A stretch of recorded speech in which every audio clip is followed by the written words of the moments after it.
guys, listen up. As you get older, the best way to continue to look young, exuberant, and vibrant is to continue to take care of your skin. That's why I'm excited to have Teej Hanley as a sponsor of today's video. You heard me talk about them before, and you're going to continue to hear me talk about them because I believe in their products and the positive impact that they have on every man's life. Teej Hanley makes taking care of your skin so easy. They provide you with all the products you need and nothing that you don't. Every box comes with an instruction card that tells you when to use each product, how much to use, and in what order. Lapeef family, I must admit, skincare wasn't always something I always focused on, but since I started using this system, I've seen improvements in the way my skin look and feels. And you don't have to take my word for it. They have over 5,000 five-star reviews on their website from satisfied customers from around the world. I recommend you start with the level 1 system, which comes with all the basics: a daily face wash, an exfoliating scrub, an AM moisturizer, and a PM moisturizer.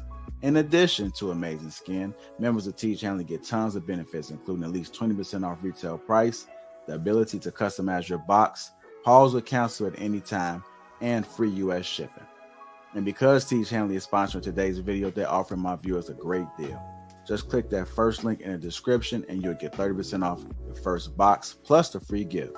Seriously, that's an amazing deal. Even though it's too early, as I often say, it's never too late. Click that link and get started today. It's go time.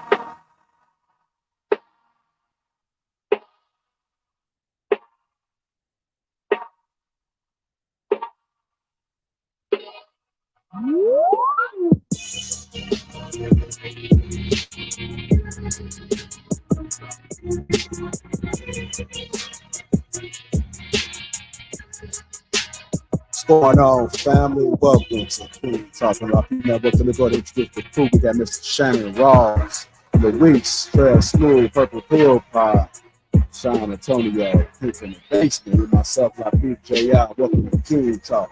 One of the greatest networks ever, Lapeef Network. What's going on, family? What's going on? How y'all doing?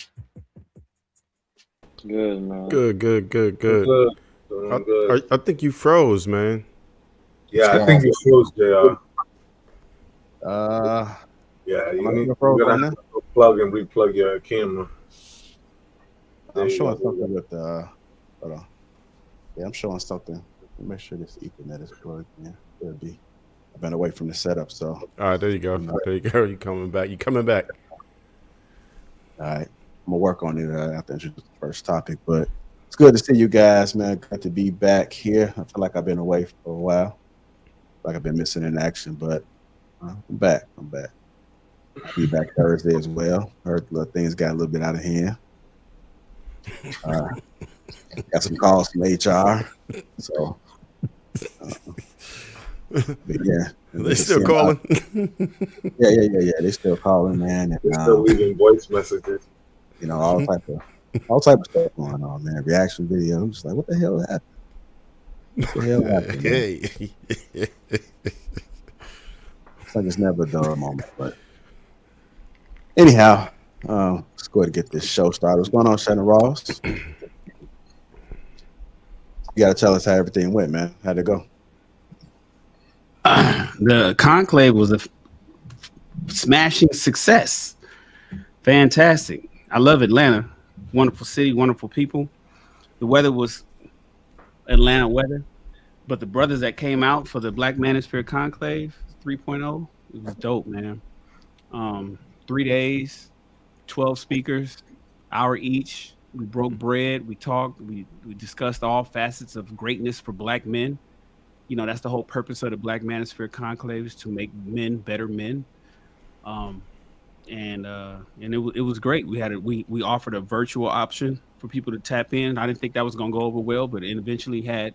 At our peak, it was only 88 people tapped in, but the tickets were, you know, they were expensive tickets. But to have 88 people tap in from all over the world online, and roughly 100 in attendance, so we had all, you know, we were plus the speakers and the lead and Theo and all the wonderful, awesome people that was there. Obsidian, 200 or so. You know, all in for the weekend. So it was really great. We had it at the Hyatt Regency downtown on Peachtree.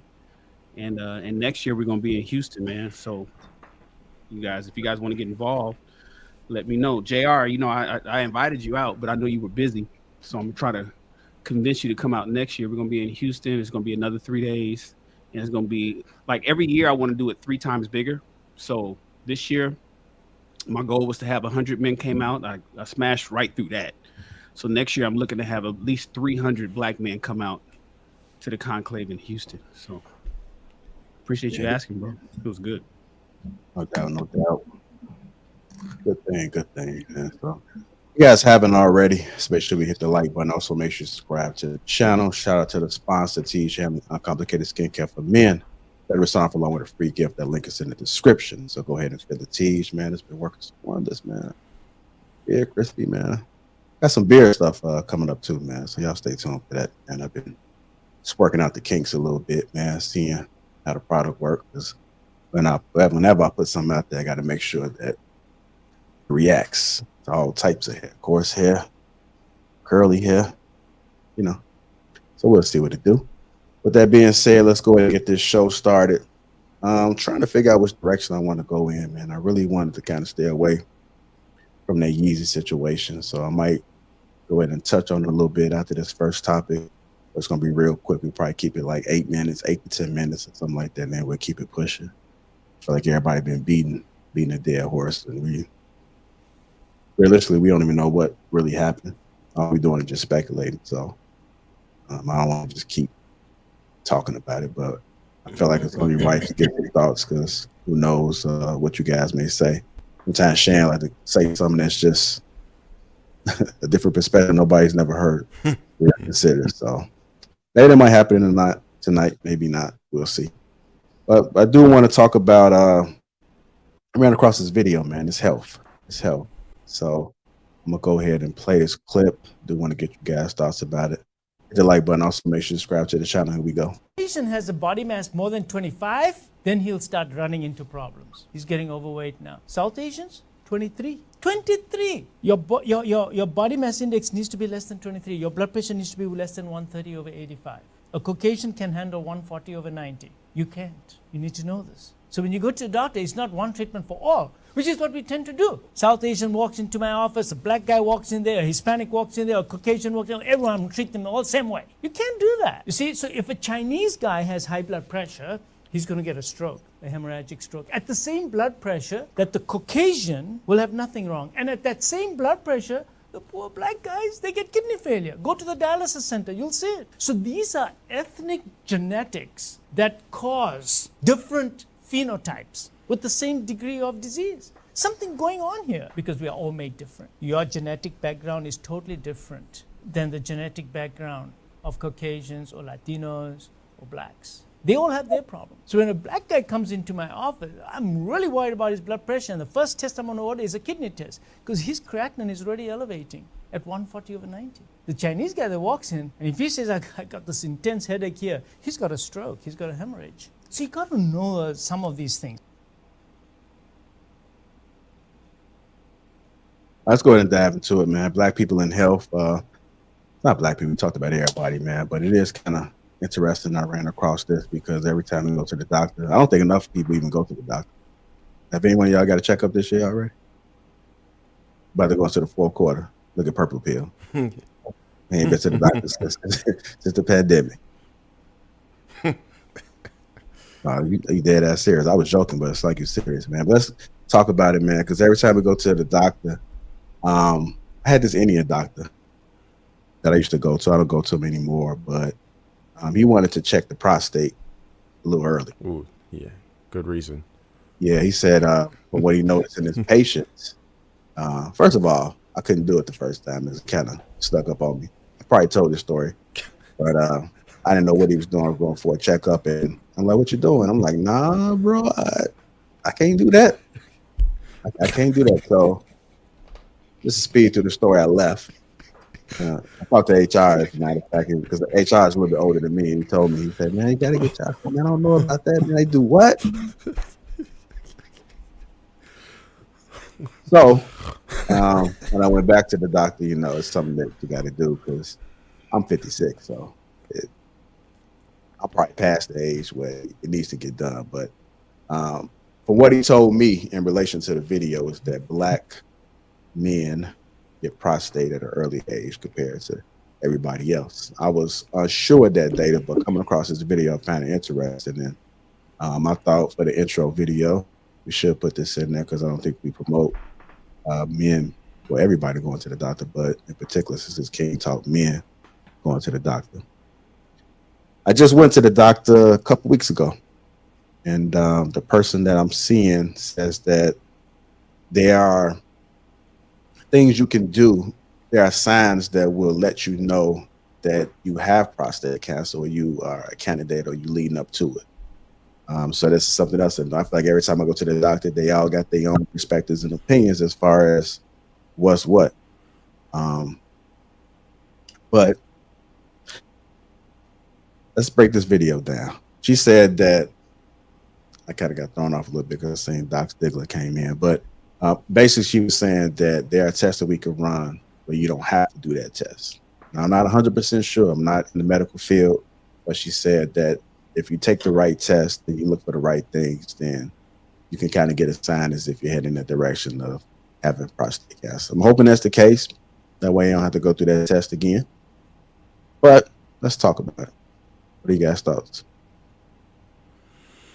Well, they recommend at 35 for us black men to get your prostate checked. So I know JR, you was in for it, and they kind of scared you and shook you up, but you got to do it.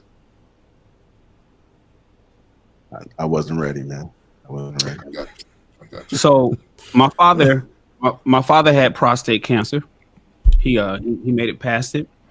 He was a member of Kappa Alpha Psi. I'm a member of Kappa Alpha Psi, and it just so happens that the Kappa Foundation, which is our nonprofit arm of my fraternity, for many years, prostate cancer was our #1 initiative.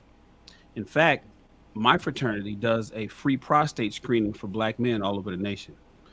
The reality is the doctor was right.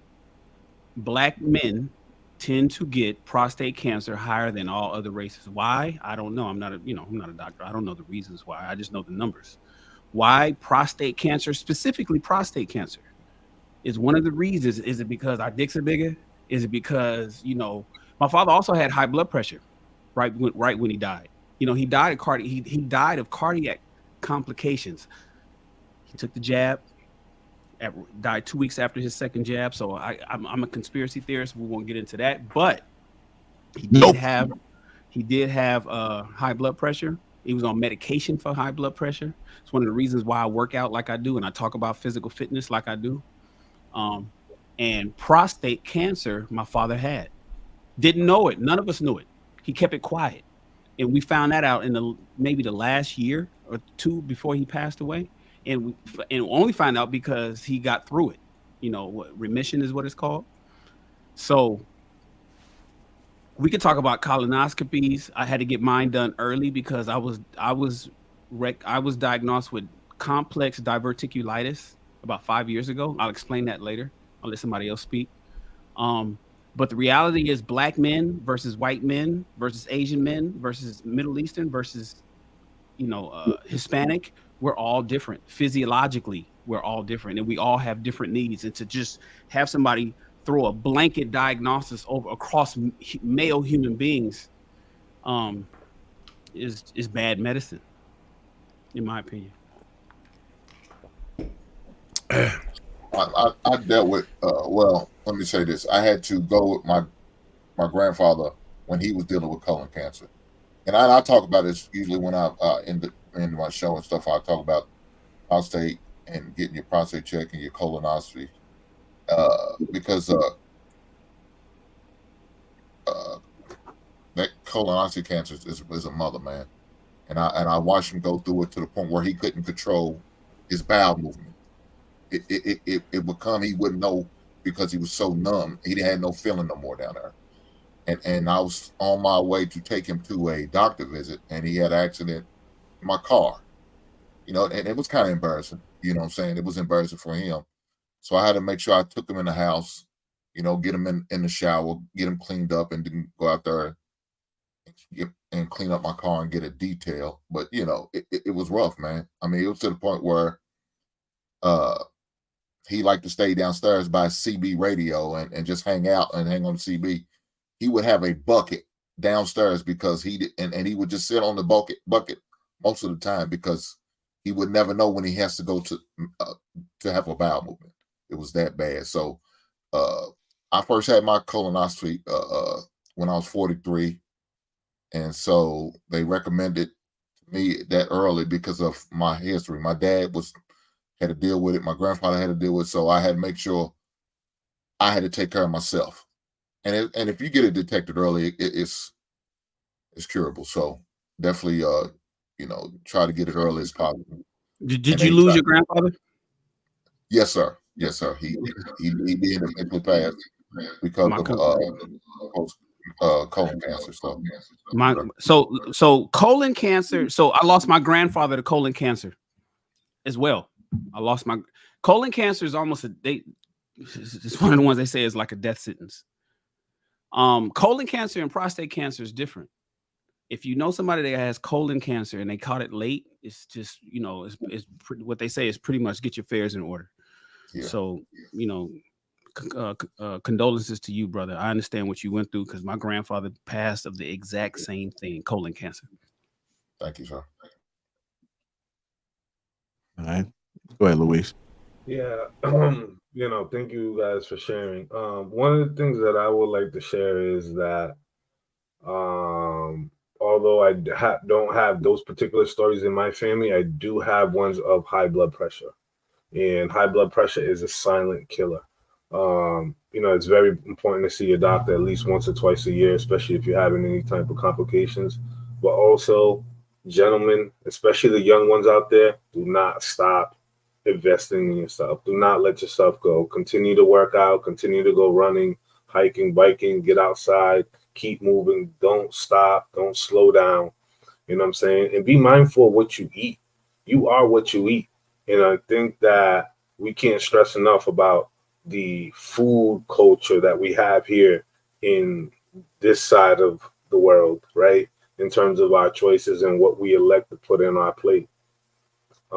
It's very important to kind of be conscious about what type of foods that you eat constantly. It's okay to have like one of those dates to kind of deviate, but you got to be very consistent about the food.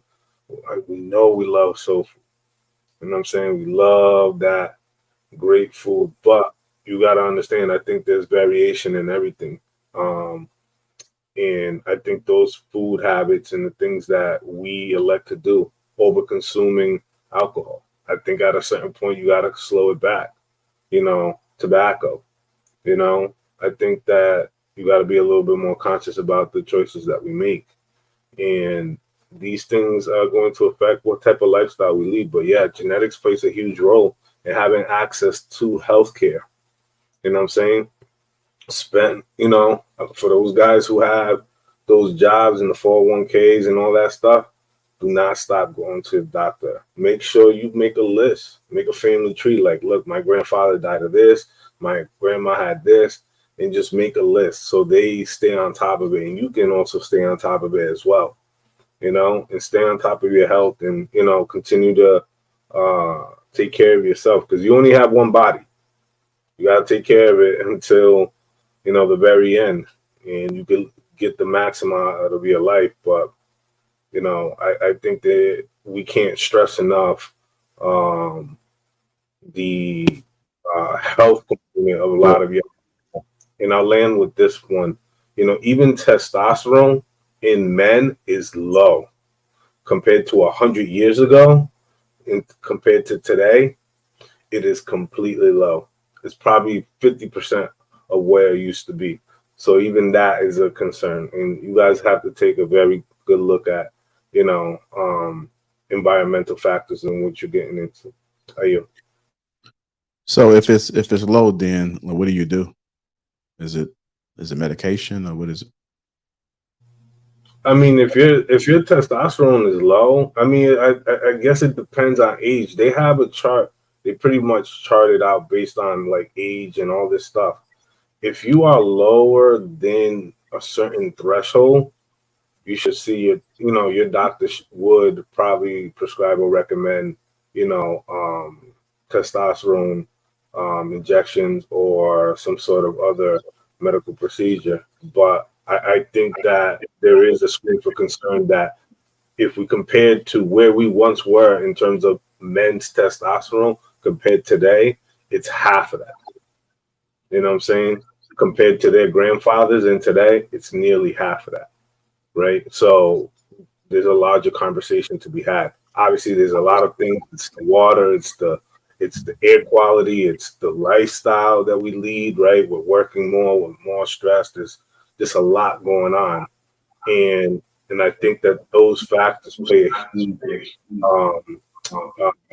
part in your quality of life. So, JR, you asked about testosterone specifically, right? Yeah. So, testosterone is produced in your gonads. 95% of testosterone is produced in your balls, right? It's about 5% that's produced in your adrenal glands. And one of the reasons why testosterone is lower today is for I got to say two reasons. One is the food we eating. We're not eating in America. We're not eating food. That leads to the discussion on why I got diagnosed with complicated diverticulitis, which is your colon. I'll explain that later. But the preservatives, remember preservatives was created around the turn of the last century. Before that, there was no preservatives. There was nothing to make food last. You had to eat it. Once it came out of the ground and somebody harvested food, they had to rush that to the market. People had to hair up and buy it. They had to hair up and cook it. They had to hair up and eat it, or it went bad.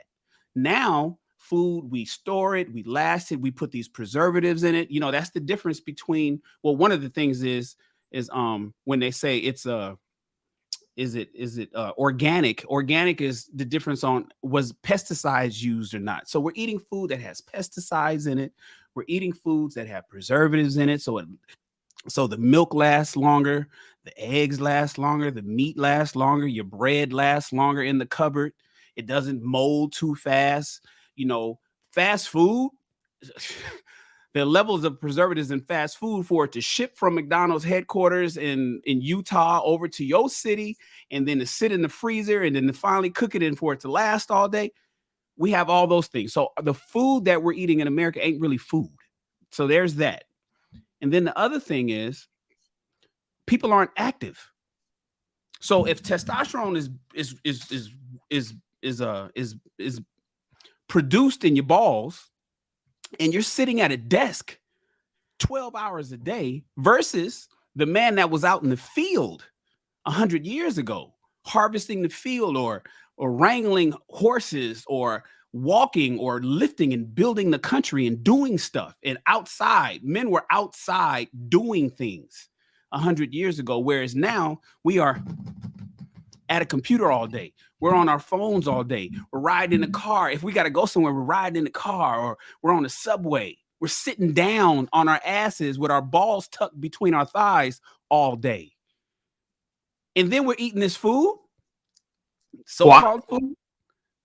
And then we're wondering, like, well, how come the testosterone is lower than the men that was 100 years ago? Where's the masculinity in men? How come men are so docile and meek and just chill and and kind of like just a lot of why is their testosterone so low, which leads to some of the aggression in just building and doing things that men need to do, is because of the food we're eating, and we're sitting at our computer desks all day long running reports for our company boss. And so the answer to that is men need to get the fuck outside and work out. The only way, you can't really change the economy as to what you do to make money. I'm on the computer all day long. That's what I do. I make money with my brain. So I need to sit at a computer hours at a time. But you can combat that by working out. You got to go to the gym. You got to do something. You got to lift. One of the best things for producing, I remember a guy told me years ago, he said one of the best ways to increase your testosterone naturally is to squat, is to get on a squat bar and work your legs. Because you working your lower body and working your legs and working that area will just naturally create it. And so that is the answer directly to your question. What do we do? Work out. You can't, and I get it. You lose 80% of, you lose weight in the kitchen, you get toned in the gym.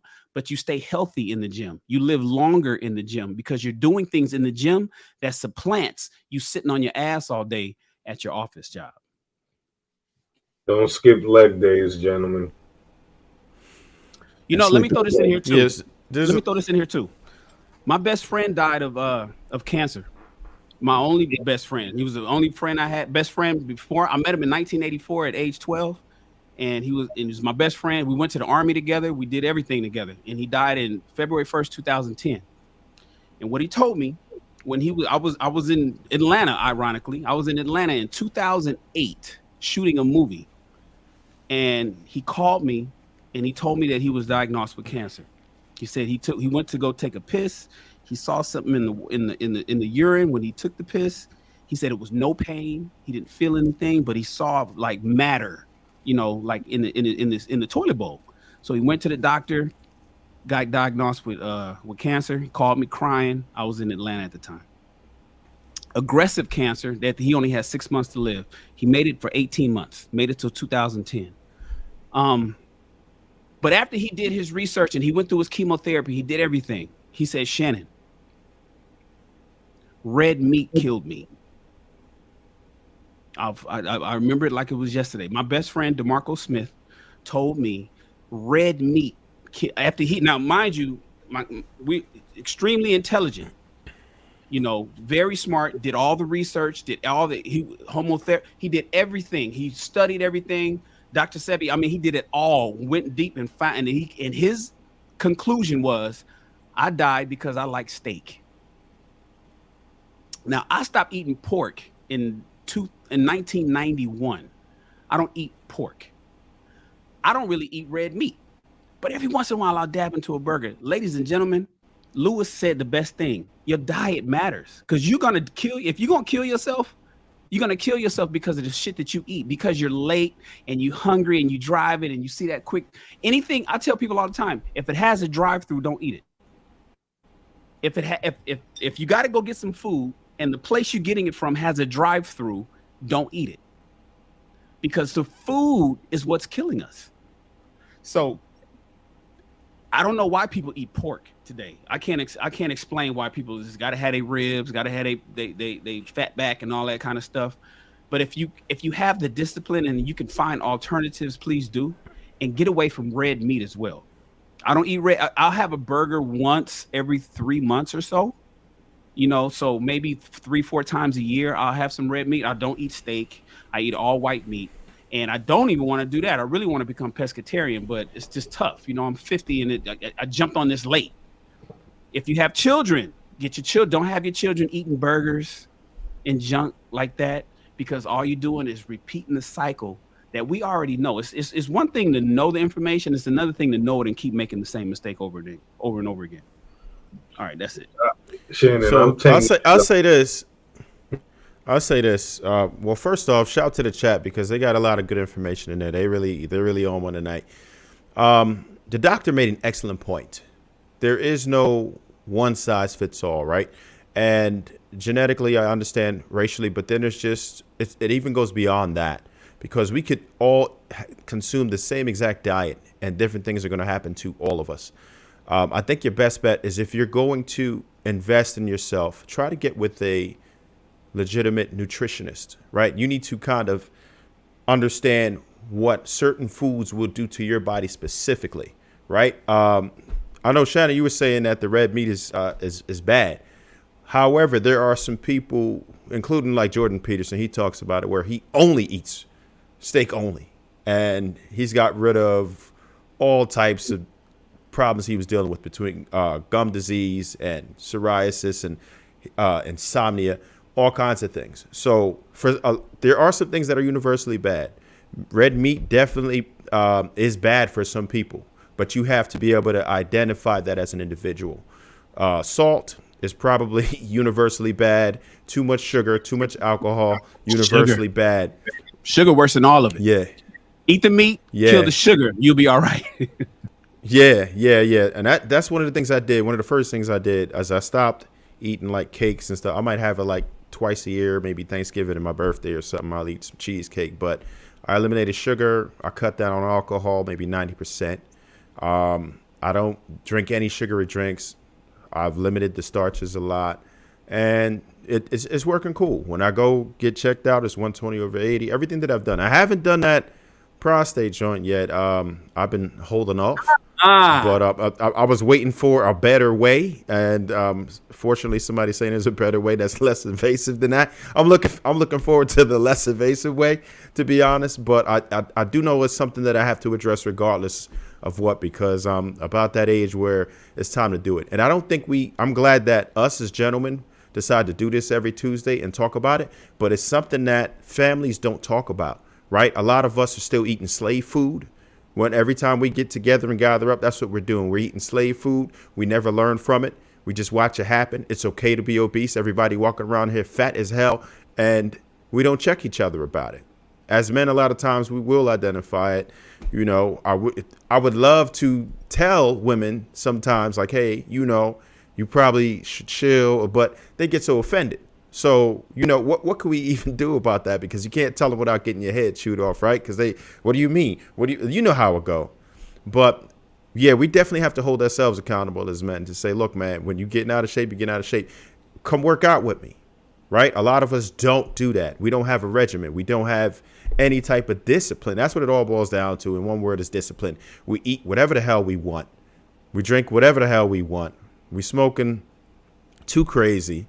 Like, and there's no type of balance. We have to have balance. And that's one of the main things we need. None of us, not as individuals, but collectively as a group, we don't have that type of balance. And we don't have those discussions to say, listen, man, this ain't it. You can't keep doing it like this. We're watching our people get fat, 300 pounds, 400 pounds. And listen, I'll check the homeboys. It might be in a joking manner, but I'll be like, damn, homie, what you doing? Like, you know what I mean? I had one of my homies, I was like, damn, look at your shadow, bro. That shit looked like St. Puff Marshmallow Man right now, man. What you doing? Like, but I'll make sure I do that, because even though it might be in a funny way, I'm not being necessarily disrespectful. It'll make them think subconscious, like, damn, that shadow is kind of round right here. Like, I'm not looking right. And we have to check each other, because we'll see it. A lot of times people be so consumed with their lives, just the everyday hustle, that we don't take the time to do that. And we don't think it's important enough to do that. We find money to go invest in Jordans all the time, but we won't invest into our bodies. And our bodies is what we need. That should take precedence over any material thing that we have. We go find money when it's time to buy some BS, but we don't invest that same type of energy into when we need to eat more nutritional foods. We won't do it. And we just want it boils down now to what type of a society we are, period. We are a microwave society. We want everything right now. We don't have patience. We don't want to put in the work. It's so easy to just go through a drive-through. You can get some bad food in 3 minutes. But to sit down, prepare your food, to grow your own food that doesn't have pesticides, is so expensive and so time consuming. If you have time to do it yourself, awesome. But if you don't, and you try to buy food that's organic or expensive, it's hard because it costs so much money. You know how you go to Whole Foods and it's like, damn, you're going to spend a lot more money buying the same things you would if you were going to like a Acme or a ShopRite, but you would get a better grade of food in most cases, right? But we don't take the time to do that. I want to say this real quick. I'm gonna say something. It's funny, but it's real. You know, one of the things that don't lie to you is the mirror. If you're with your wife or your significant other, do it with the lights on. Do it in front of the mirror. And when you look at what you're doing, see if that shit looks sexy to you. Just try it. It don't look sexy. If you're out of shape and you move in a groove and you look at that mirror, it's gonna tell you some real shit, man. It's gonna tell you some real shit. Also, too, like I met a couple last week, and we was talking to them every day, you know, and they live in the UK, and so they said that I think cheese is banned in the UK. They said they don't have Cheetos. They don't have Cheetos. They said that most people are not obese. Most people are not obese, and they said when they come over to America, the food tastes sweet. They said a lot of the food in the UK it's bland. But whenever they have McDonald's or some of the franchise foods that transition from America over to the UK, when they come here, it's different. It's sweet. So they must put a lot of sugar in the foods that's over here. So it's going to be up to us to be mindful as far as what we are consuming within our bodies, because they're not going to tell us. I was in the car with my son this morning, and he kept talking about Chick-fil-A. I said, Chick-fil-A is bad for you. When he started crying, like, crying for, man.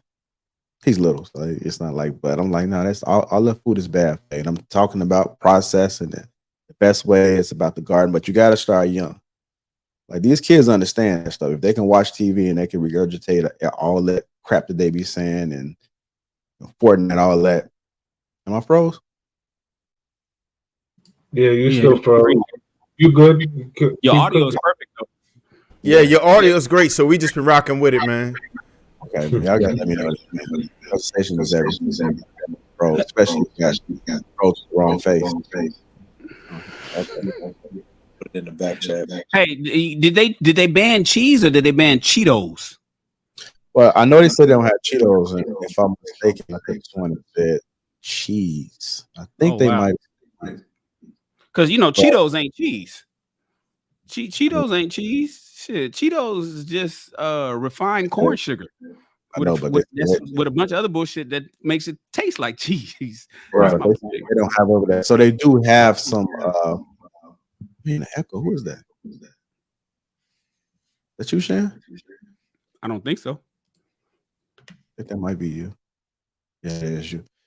Yeah, but they were saying that they do have stores that will bring some of the Americans like candies and stuff like that, but I think they may sell it for a little bit more because they don't have it over there. It's unhealthy over here. It's really unhealthy over here, and I don't think we even realize like what we're doing to our bodies with the food that we eat. We don't care. We just don't care. But you got to get out and experience it, because right now I'm just talking about it. So some people may not have traveled to the UK or you traveled outside the country, but the food quality is different.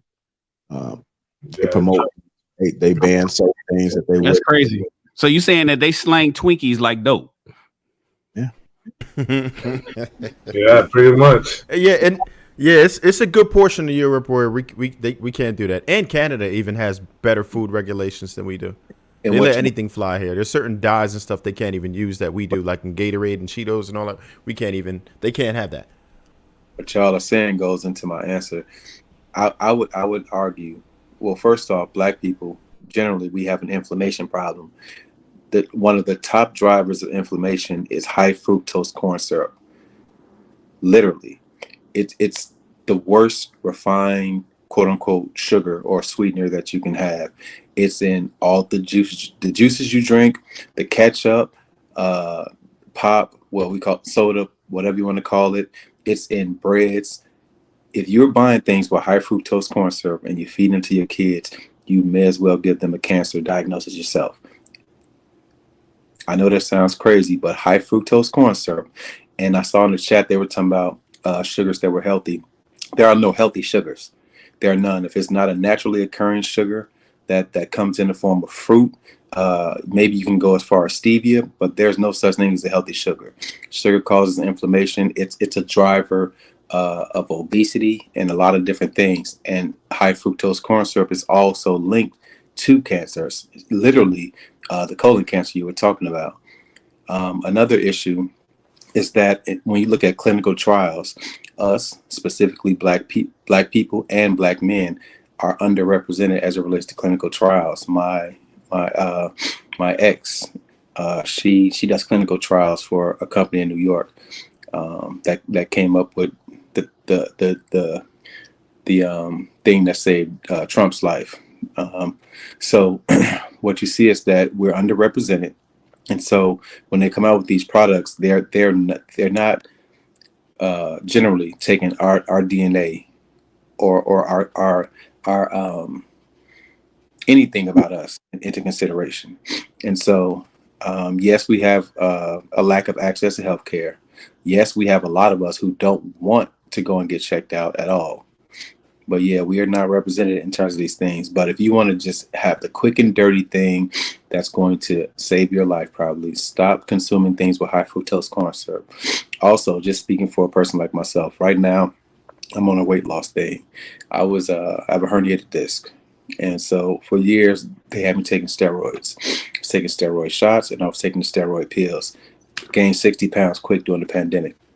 All I'm doing now is I'm doing a form of intermittent fasting.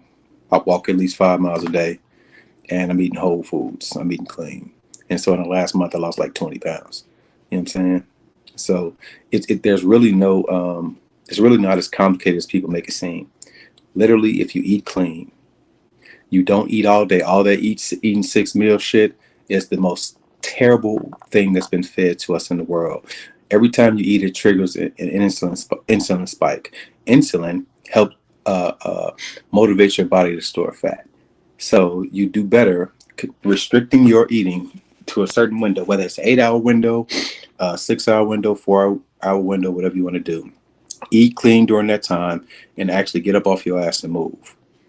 Because at the end of the day, like Lewis said, obesity is one of the main drivers of things like these cancers. So that's all I got to say.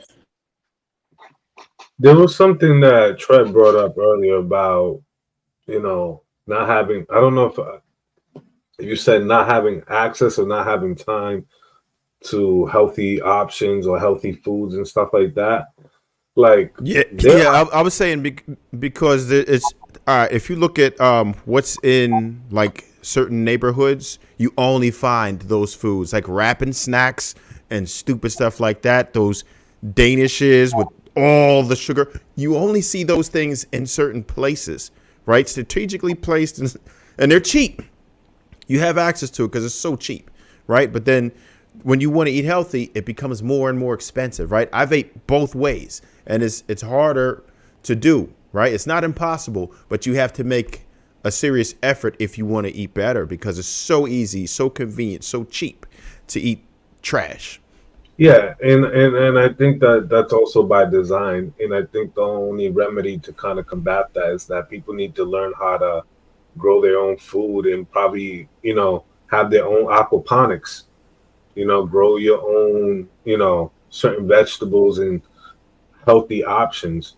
That is the only way to kind of reverse. Like everybody should really have their own garden.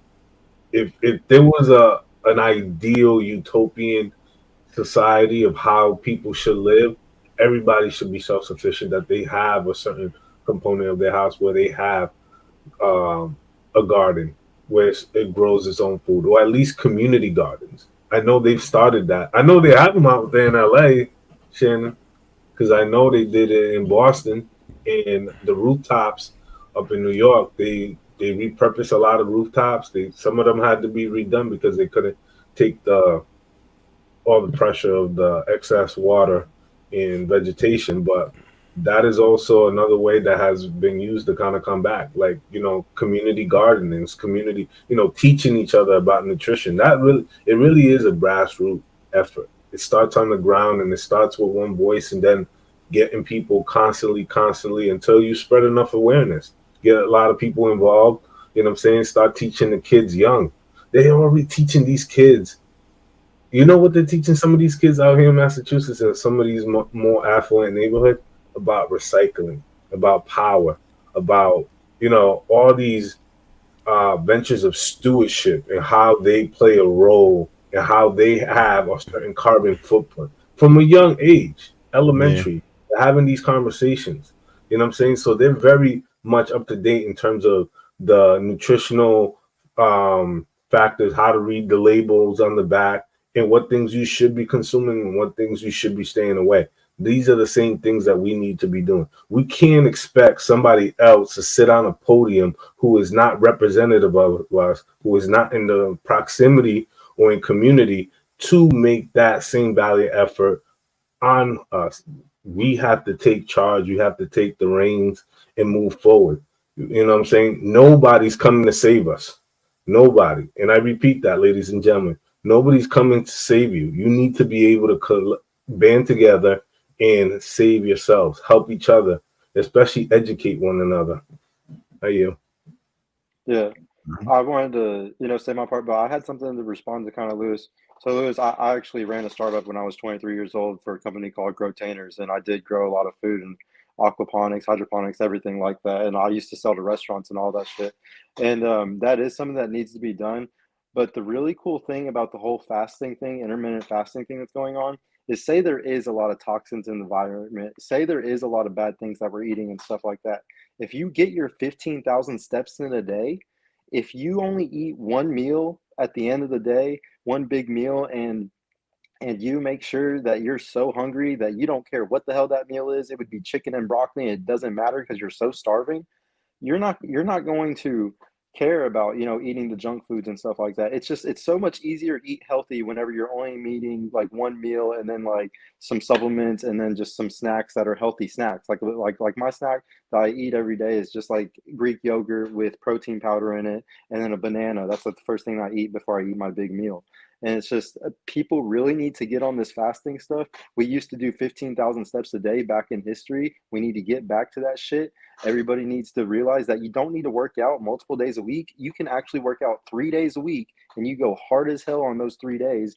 And you also need to sleep more. A lot of people's testosterone's messed up because they're not sleeping enough either. We're stressed out, not sleeping good. Even if you have to take something to help you sleep, you need to take melatonin or something, and you need to get your hours of sleep. It's very healthy for your testosterone levels.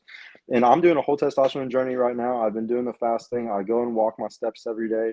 The biggest thing though that you need is an actual supplement, and there's like a lot of different plants that are anti-estrogen and are pro-testosterone. You can go to GNC and get those specific supplements that are just those plants. But I'm personally using Keno Body's program, which is called Keno Mojo, and it increases your testosterone.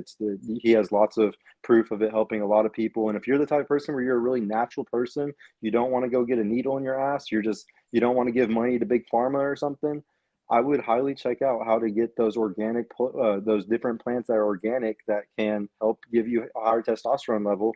And we all know that men need this today. Like, we're not going to fix the country if we don't fix the man. You fix the man, you fix the family, you fix the family, you fix the state, you fix the state, you fix the country. So we really all as men need to get these steps in, get in the gym, eat correctly, not all day long, like big pharma wants or the capitalist want us to do. And like we can fight against all this shit. I've been in a whole different mental state in the last month just from starting my journey. So I really think that their whole life would change if they all did the same. Salute to you, man. Yeah, journey. Huh? I was also told by the doctor, not to take melatonin. They said, I can't remember everything that was said, but they said melatonin, that our body produces melatonin. But when you take it, a lot of people take it. When they take it the wrong way. If you have to take it, don't be accustomed to taking it every day. Take it every now and then. If you're going to go, let's say you go to bed at 10 o'clock, you should be taking it around like 5 o'clock. And that way, by the time 10 o'clock comes in, your body is. But it was suggested that I shouldn't take it. I don't take it. I take it every now and then, maybe like once every 3 months. But for the people that do take it all the time, I know that's one thing in the Black community we always say, take your melatonin, take your melatonin. Me personally, I never want to be hooked on anything. I don't like when people hop on these high blood pressure pills. I think they pressure get high and then they go to the doctor. The doctor say, take this. They just take it. And then now their body becomes dependent on it. Your body should never become dependent on anything. You want to do everything up in moderation. So if all the meat eaters, I see somebody in the chat say we just eat meat all day and live. Hey, all meat ain't good for you, especially if it's processed. So I gotta say pause. On that. Why do you take melatonin at all? Are you having trouble sleeping every 3 months or so? No, I just if I want to get some good sleep or something like that, because the hell was that? I don't really sleep too much, man. I don't really sleep too much, so I'm always going. And every now and then I may have a hard time trying to get into a deep sleep. So if I know I absolutely want to get some sleep, then I may just go ahead and take it. I'm not sure if it even works. Like I'm one of those people that I don't think caffeine really works. Some people have you believe into it. I just think it's all mental. I think you just get accustomed to having a cup in your hand. Like me, I used to drink on the show all the time, but I realized that I just like to have something to drink on. So now I'm just drinking some water. and I just keep water in my hand. So I just think even when you go out, like I used to always gotta have a drink in my hand, but is it really the alcohol, or is it just something you've been doing for so long and you're accustomed? 'Cause I was doing a fast, and I remember everybody. I was the most soberest person in there. And that was a long ass day. I can tell you one thing. Like, you don't want to go. You don't want to go party with your guys either. You doing a fast, and you just got juice in your cup. Well, some water. I'm Some doing water. that, man. I was in my a couple weeks ago, and I was the only one sober. We on the yacht and everything. I'm the only one sober. It was weird, you know what I'm saying? But it's part, you know what I'm saying? It's part of my current program. It was weird though. I ain't gonna hold you. Yeah, it was. It was like, damn. You just. It's a clarity all around. You just see it like, why am I even here right now? What the hell is going on? But we got to move on, man. If you guys just tuning in, hit the like button. Also, make sure you subscribe to the channel. Let me switch it up a little bit. Talked about some health. I thought it was a good dialogue. Hopefully, you guys learned some things. I surely did, and it was motivational, man. So when I hop up off of here, I'm gonna be on my Shine Antonio. Get up off of here. I've been doing it, man, but it's hard, man. Especially if you stop moving around and you slow down, it's hard. I used to talk about people that walk. Like I'm not doing nothing. Walking. If you naturally walk every single day, it does something. It helps keep the weight off. Because if a person that walks every day versus somebody that don't walk for a long period of time, it's a difference. It is a difference. But let's go ahead and move on to our next topic. I got this video I'm gonna play, which is I learned sex from porn. I learned sex from porn. I know it's a big switch. We was talking about health. Now we talking about sex and porn, but you know we got to get a little bit ratchet. I thought we was losing shine over there, so I had to spice it up. Here we go, man. Also learned I'm for it. sex from porn at 10 years old. 10 years old. So by the time that I had sex for the first time when I was 14, it was very much like a porn performance, to put it very simply. And I speak to so many people, men and women, about this very specific thing. A lot of us learn that we should perform, that sex should be driven by orgasm and ejaculation and this sort of production, if you will, which is not actually accurate for most people when it comes to what really actually feels pleasurable, especially for women. So I started to realize when I got sober that every time that I was having sex, for example, I faked every single orgasm. I didn't know much about my body because I'd learned from porn. And because the men that I was with had also learned from porn, we were just in a performance and no one's actually talking about it, right? So in times when I was in relationships and I made myself think, I don't want to have sex. I don't want to have sex anymore.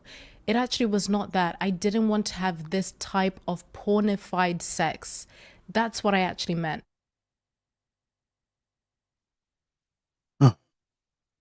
Pornified sex. Let's go ahead and dive into it, man. I learned sex from porn. I'm gonna go ahead and I'm gonna go to you first, Purple Pill. What do you think about that video, man?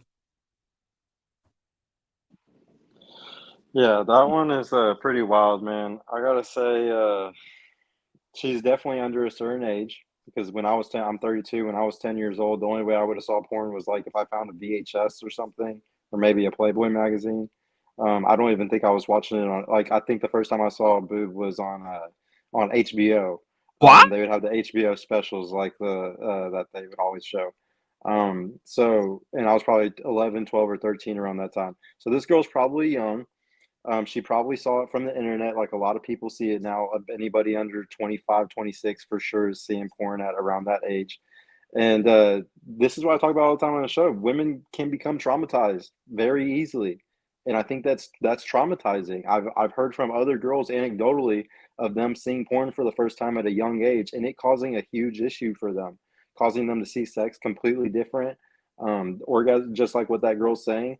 I think that will mess up a girl's sex life for the rest of her life. She was sitting there saying that guys are performing. The guys aren't performing. The guys just don't care and they're just trying to get their nut off. Like it doesn't matter. She's the one who thinks that everybody's like she's the one who's performing all the time. It definitely probably wasn't the guys at all. Um, that's something that's a big her issue. And any young girl that starts watching porn too early, I can't imagine learning from porn like that. I definitely think that women see sex more emotionally because they're more emotional creatures. So I think that them watching porn about something sexual at a young age, it really damages them. I know it sounds messed up, but that's just the way I see it. All right, so Purple Pill say he's not performing. Okay. King in the basement, what are your thoughts about it, sir? I learned sex from porn. Yeah, I'm gonna say I did. I did. I learned how to eat ass from porn. I learned how to eat pussy from porn. Yeah, yeah. I frequent the adult novelty stores on the corner in the downtown in the back alleys and all that good shit. Yeah, I was that guy. But as far as for a woman, yeah, I'm sure that could be very traumatic for them. For me, it wasn't no big deal. It was just something like what I guess Purpose said he first seen his first nipple shot on what he said, HBO or something. He said, yeah, I remember. I don't know if y'all a certain age. I remember seeing the movies Porky's. I don't know if y'all remember that movie. I'm old as hell. I can admit that. And that was the first time They had like 2 sequels to that joint too, right? Porky's, yeah, I remember Porky's. Porky's Revenge. Yeah, yeah. I seen them peeping in the shower when I guess the PE teacher, the female PE teacher, caught them peeping in the shower. They poked a hole through the I guess one of the I don't know what the faucet or something. What? And so my first time being exposed to the female body was that, and then it got into other stuff. But do I believe most people probably learn? Yeah, they probably do learn from porn. I'm sure they probably learn from hearing stories from older family members or cousins or like that. But mainly, I think it was some type of porn. It might have been them soft porn nights on Friday watching Cinemax, or seeing the going into the gas station stores when you seen the Penthouse and the Playboy magazines wrapped up in that brown paper, or the plastic with the black going around the front. I mean, I know I'm telling on myself, but I don't care. I'm just being honest. So yeah, that was my experience. There's some freaky mother. Go ahead, son. I'm sorry, I didn't mean to traumatize the panel. My bad, JR. Man, bro. First off, she bugging. Man, we not faking nothing. We trying to, you know what I'm saying, stick and move. Especially at a certain age, bro. You trying to stick and move. Ain't no teenage boys out here faking nothing. All we faked was us being in a relationship or us loving you. That's it. We ain't faking no orgasms at that age, bro. We trying to get up out of that. The other thing is, I think I learned sex from a combination of places. Part of it was my uncles. You know what I'm saying? My uncles were, you know what I'm saying, very, very ratchet, OG, you know what I'm saying? I remember my one uncle, shout out to my Uncle Odie, who we just had his funeral a couple of days ago. I distinctly remember this man in third grade. He said, first off, he liked his women light, bright, and almost white, and he wanted them to suck him nut, butt, balls, and all. What? I ain't know what that meant at the time, but that was his saying.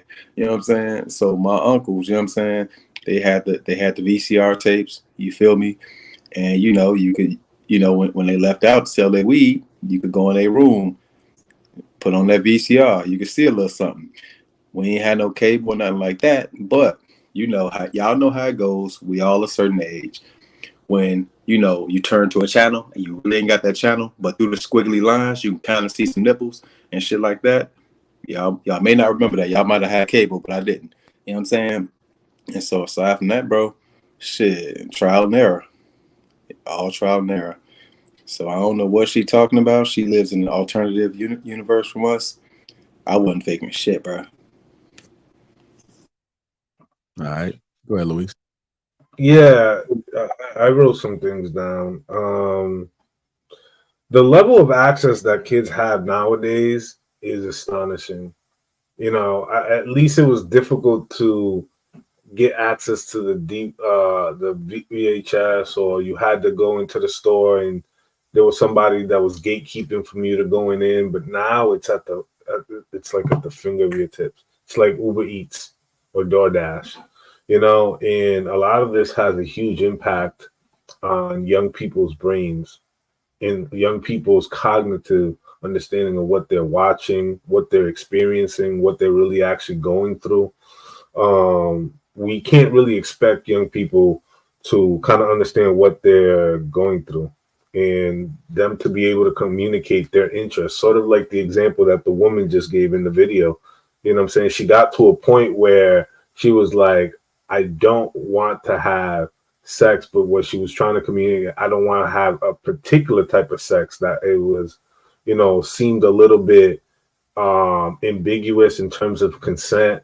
It seemed a little bit rough, a little bit devoid of pleasure or of passion, right? I think it was just a, you know, get down to it without the sort of the workup, the sort of the foreplay. And, you know, it's no surprise that even those people who have gone through those types of experience, that they still can't even communicate that even as adult in their mid 20s, late 20s, early 30s, mid 30s. You know what I'm saying? Can have a full transparent conversation about what they like, what they enjoy, and how they want to experience that. People are not really having honest conversations, especially about sex prior to sex, because we don't understand what certain people have been through in terms of trauma, in terms of, you know, their understanding of themselves or their bodies and stuff like that. This is why grape culture has skyrocketed, because unfortunately, there's a lot of people that have blurred the understanding between consent and that sort of theatric performance, like it was illustrated in the video, right? So, you know, those examples right there kind of give a little bit credence and a little bit insight of like what's really going on behind the scenes, you know, because I've always said this before. A lot of people are very picky about the places that they go and eat and the food that they eat, more so than the people that they pick to lay down with and have an honest, transparent conversation about the deepest, darkest desire of what they expect out of a sexual encounter. A lot of people haven't built up that confidence to talk about it with somebody else and be that level of vulnerability, right? So it just shows you that people are not really having understanding, you know, really having conversations to understand one another rather than just to kind of get the act over with. There you Go ahead, Trey. I don't think she was really talking about the dudes, because like we literally can't fake a climax. Like we're not going to get away with that. Females will be able to do that, but we can't fake a climax. We can't. They're going to, you know, like something happens, right? They can see it. So we can't really fake a climax like a female would. I'll say this. I was exposed to porn a lot earlier than her. Single digits, right? We'll just keep it at that. Very early, right? And I don't think it's as detrimental to men as it is for women processing it, right?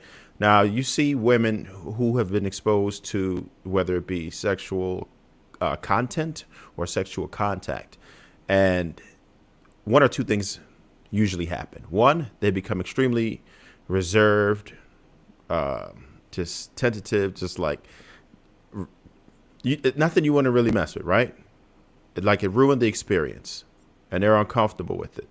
Or they just be like a super freak. Now, the super freaks, you know, they're pretty convenient when you're in your 20s, stuff like that. When you're before you're looking for that one, then, you know, that's pretty much the ones you want.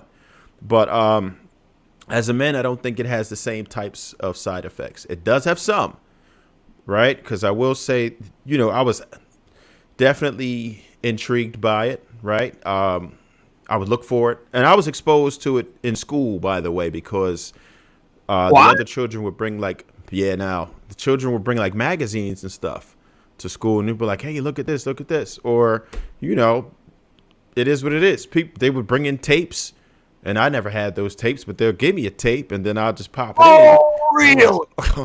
Oh, what's this? So, you know, you're exposed to it early. And as a man, you will try to emulate those acts that you see. I mean, I still emulate those acts that I saw on the joint. I'll be trying to be a P star myself. That's just, you do kind of develop those type of habits because this is what you see females react to. And then when you try it in real life, you know, most of the females react a certain way to that too. So then you continue those types of habits, right? It never got to the point, in my opinion, where it was addiction, right? It never took over my regular life. I was always able to just do everything that I needed to do, take care of my responsibilities. But of course, you know, you'll look at sex a little bit differently. So you probably are going to end up trying to perform like them because that's what you see. That's what you're exposed to. And then you're looking forward. So, you know, now you're trying to watch Skinemax at night or whatever you could get your hands on. And for me, it did make me interested in porn. Like I've been to conventions and stuff. I knew some of the stars. Like I've done business with some of them. Not that type of business, but, you know, other endeavors. No. Well, no, you know what? Because I used to manage artists back in the day, and I would get them to like promote my artists and or be in a video, or you know what I mean, that type deal. Not that type of video. No, like a music video. I used to manage music artists. I'm just saying, coming out right. I said you got a couple DVDs. That's cool. I asked you, did you manage porn artists? You said yeah. And then you No. I manage music artists. My bad. I couldn't hear you. My bad. I was sitting here talking. But I manage music artists. So, you know, I met a few of them. They was cool. I never tried. To me personally, I never wanted to try them because of the risk associated of messing with a P star. You'll see their videos and them admitting to all the diseases or STIs that they've contracted over the. You really want to dig into, but yeah, that's where we at, man. I don't know what to do about that. I think I'm cool though. I'll leave it there. I think I'm cool, but I've definitely been exposed to a lot of it at an early age. Well, somebody said my porn star in real life. Kept talking. Just dig yourself a hole, man. Yeah, that's why I stopped it right there. I don't know where this is going. A couple videos. What was your stage name, Trav? I was the one I used to put the rub on, though. So, you know, I didn't really get paid that much for like that was raw dogging, but you know. Okay. You laugh a little bit too damn hard, Trev. Sorry. Go ahead. Sorry, man. Go ahead, Shan. I don't really have much to add. I learned sex from porn, watching videos back in the 80s. I busted my first nut at like 13, 14. Hustler magazines, Playboy magazines, parents, they thought they hid the VHS. I was watching them shits when they was going on. I learned it as well. I think old girl in the video though, she's trying. I think she's in a dom, a dom sub situation, or was in a dom sub situation, and she was obviously the sub, and so she's probably only experienced like Lewis said, no passion. She only experienced getting smashed out, choked, pinned down, and the shit fucked out of her. And that's all she knows. You know, and probably all kind of shit that got her shaved her head. And she's probably all she knows is getting banged out. And she's a trick. She's looking for a reason why, as she's getting older, as to how she found her. How did I find myself here getting just fucked? As opposed to somebody like actually like enjoying having sex with me. And she's probably attributing it to porn. So she wants to put it on everybody. Kind of like Sean said, she wants to put it on everybody. Well, you know, everybody's has an issue and a problem and and what, like, no, not really. I was invited to be a porn star 20 years ago, and I was invited to direct porn, to be jump into the porn industry to make the films I don't want to do, because I'm out here in LA. And ironically, I graduated from Chatsworth High School, and if you ever look at most porn videos, they're all produced, all the companies are in Chatsworth. But Trev, you said men can't fake orgasms. I didn't fake a whole lot of orgasms, Trev. I didn't fake them. Sometimes Why? Sometimes you find yourself fucking somebody you don't want to fuck.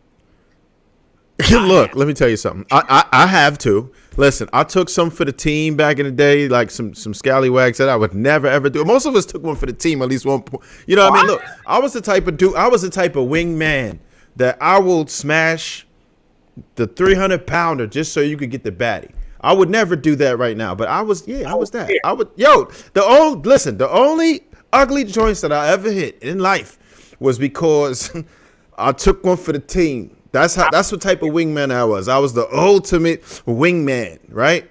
And but I'm gonna tell you this. I know myself so well that I'm going to climax, period. No matter what. It don't take much. Dude, if we could get, listen, if, what's everybody so? Listen, if you could get down with Pamela, right, you could definitely do a female, bro. It's all mental, bro. There's no way that you can't make yourself go. There's no way. Guys, the reason why this world's messed up is because guys have sex with women that weigh more than them. If every guy stopped doing that, all these women would be low weight. Yeah. I never made it a practice. But if me and you was out, bro, and you needed a baddie, and she had a fat friend, and you'd be like, "Damn, she got that piranha with her. What I'm gonna do? All right, I got this, bro. I got you. Just keep talking. You talk. I'm a finiglis. Oh gosh. That's all it was for, bro. Y'all ain't never take one for the team. Y'all ain't never take one for the team. Y'all ain't no homies, man. Hey, Trey, I'll be honest with you, man. I was hitting they got me during the drought season, brother. During the drought season, I was probably the homie that needed. I was the homie that needed a homie like you. Hey. Oh yeah, I was the ultimate wingman. I'm retared now, but you know, Sean was probably the homie that needed the homie like you. Yeah. Take it back. Listen, bro, execute. That was the name of the game. Execute. Somebody was gonna get this, man. Not to say the homies ain't do it for me too once in a while, but you know, it is what it is, man. I thought we all did that. All good. Well, I wouldn't say that I stoop low, man. My mans used to always have somebody that had somebody. Man, it's been a few times. I'm like, man, I can't go. Like, come on, I can't. I'm not even getting out the car. I can't, bro. Can't. JR, you saw Bob's super chat. No, what did you say? Oh, He said the laundrette section of a Sears catalog with JR's first porn experience. He said a Sears catalog. first porn. Nah. I thought he would at least said like Fredericks or something. Golly. I think my first experience, what did it say? Sexual porn. Like it might have been magazines or something somebody brought. I used to see those Playboys. I never went to go purchase one, but I used to see them around. And then I think some of the movies might have been, was it Purple Rain? No, wasn't it like a sex scene in there? With Vanity. Vanity was the joint back in the day. Vanity? Whew. Yeah. I think I came across that in there. You know, some movie with like Lady in the Red dress, Lady in Red or something. I don't know. Something came on there. I'm like, oh, look at this. But that's probably my first experience. I have some other stories, but we'll leave them alone. No, that's right. Play it safe, y'all. Play it safe. I wasn't like that. He got one. I don't know what he was. Y'all some dirty men. I could have been talking about it. I don't know, man. Doesn't scratch this topic. You guys just tuning in. Welcome to King Talk on the Lapeef Network. Make sure you hit the like button. Also, make sure you subscribe to the channel. Glad the gentlemen are enjoying themselves. So we talked about health. We talked about porn. Let's see where we're going now. We're going to go to these super chats, and then we'll see where we're going. Bob says Hink's office is in a Foot Locker storage. Bob again says Bo Derek running on the beach was my introduction to puberty. Yeah, that movie 10. And then I said Sean looks guilty as F with all this porn. Sean on the panel, Fat Out says, I want to hear how the people in the chat initially learned about sex, especially the ladies. So Sean is looking for you guys, particularly the ladies, to be active in the chat right now. So if you guys want to say what your first experience was, Sean is taking notes. Bob 49 again says the lingerette section of Sears catalog was JI's first porn experience. Not true. Bob 49 again says Trev be like I lasted 45 seconds. My stamina is going up. All right, shout out to Bob, man. The super chats. Thank you, sir. Hit that like button. Also, make sure you subscribe to the channel. Again, shout out to the sponsor, T.H. Hanley. Complicated skincare for men, 30% off, along with a free gift. Feel that T.H. That link is in the description, family. Shout out to Sugar Curls. It's in the chat as well. Shout out to Sugar Curls. Y'all make sure y'all go ahead and check her out. That being said, let's move into our next topic. I got this video. It's only 29 seconds. I could have probably just said the topic, but I'll play the video for people since you guys have become reliable on videos now. Last time I tried to just throw a topic out there, everybody looked confused. So I might have to start doing a little short monologue with these topics that don't have videos. But nevertheless, here we go. I couldn't see myself being attracted to her my entire life. I couldn't see myself being attracted to her my entire life. Play this clip. Sean, you paying attention? You over there? Trying to do a well-being check, man. Sean, Yeah. snip. You see, you're clearing up some sinuses. Okay, I was trying to make sure. That I dated before her, I know she would have been a good wife, beyond a shadow of a doubt. I know she would have made a good wife. I rejected her for one reason. I couldn't see myself being attracted to her for my entire life. That's cruel. Nope, that was wise. She is now married. She got married not too long after that. So I had to be honest with myself. So she fit the mold of a good wife, but she wasn't that top treasure that I was looking for. All right. Let's go ahead and break that down.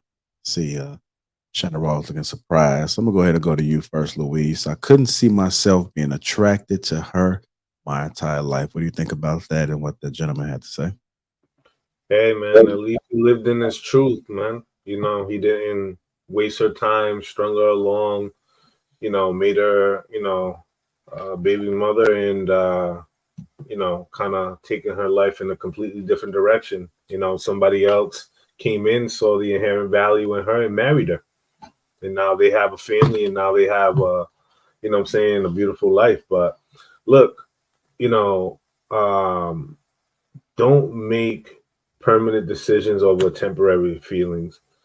I say that to say this because, you know, if you don't feel like that person is going to grow on you over time, you know, don't do it. And obviously there's a lot of other components that kind of go into it, especially like you being mentally, you know, attracted to them as well as physically attracted to them, right? You know, we do have a type. We do understand there's a archetype that we tend to kind of like or gravitate towards, and there's nothing wrong with that. Women have their own, and they have no shame to say it, right? And they live in that. So I don't want any of us to ever feel, you know, bad or ashamed for us having our own preferences and our own standards for our own self, right? And it's better for you to get what you want and make it work and create the type of life and the type of situation that you want versus trying to force somebody who you like, but you don't know if you can see them yourselves with them for the long haul, right? I think that one of the things that we want to champion is that people get into long, thriving, healthy relationships rather than something that lights up fast like an inferno and crashes hard. I think there's a lot too many divorces already going around. Obviously, as you can see the thumbprint of the show, it kind of goes down the slippery slope, man. Just find somebody who you like and who you feel you're compatible and build with that person. Are you? All right. Go ahead, Hank.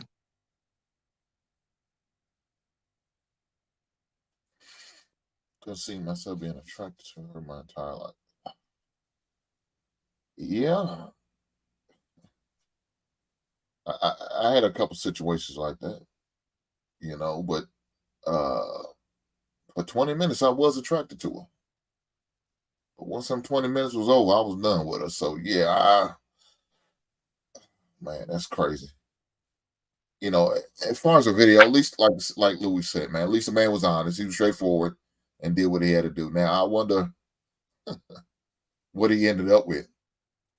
I wonder what type of woman he ended up with. Did she end up being that 300-pound that Trav had to take one for the team for? Was she that type woman? And the one that he passed up on, was she looked like a goddamn supermodel in her early 50s? So hey, look, sometimes you gotta be honest, and hopefully you choose right when you do it. Hopefully you make the right decision, make your spidey senses go off and let you know, hey man, you made the right decision on this one.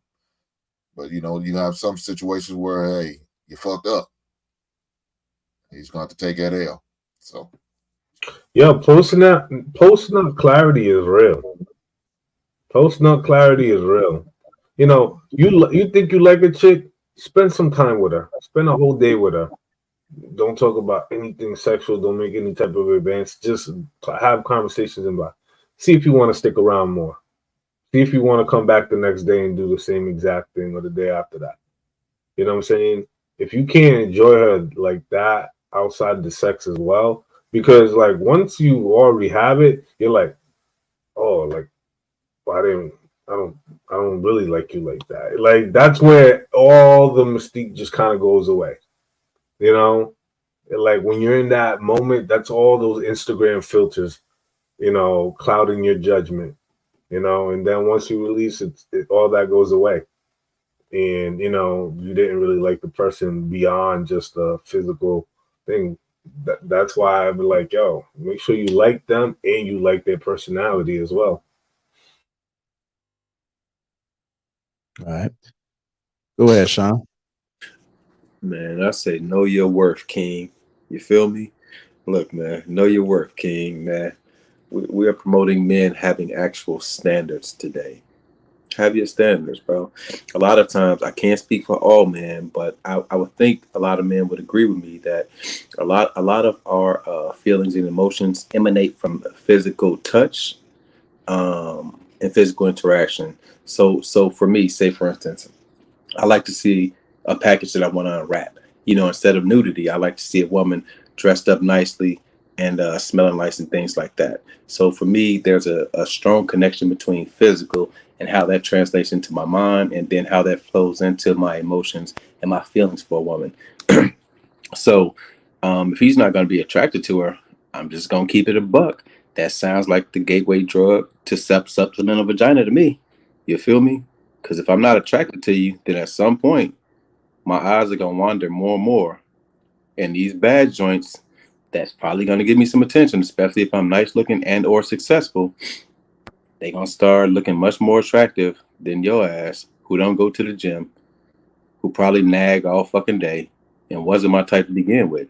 When we could just avoid that whole thing and I could just be like, nah, shorty, you're not my type. Now, I might bang you out a few times, the younger version of me, not right now. But if you're not my type, nah, it's a dub. All right. Go ahead, Shannon. What's your thoughts, sir?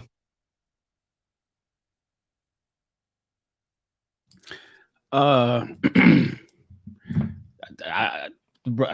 out to that brother. Listen, women don't come out of the friend zone for men. Men come out of the friend zone for women.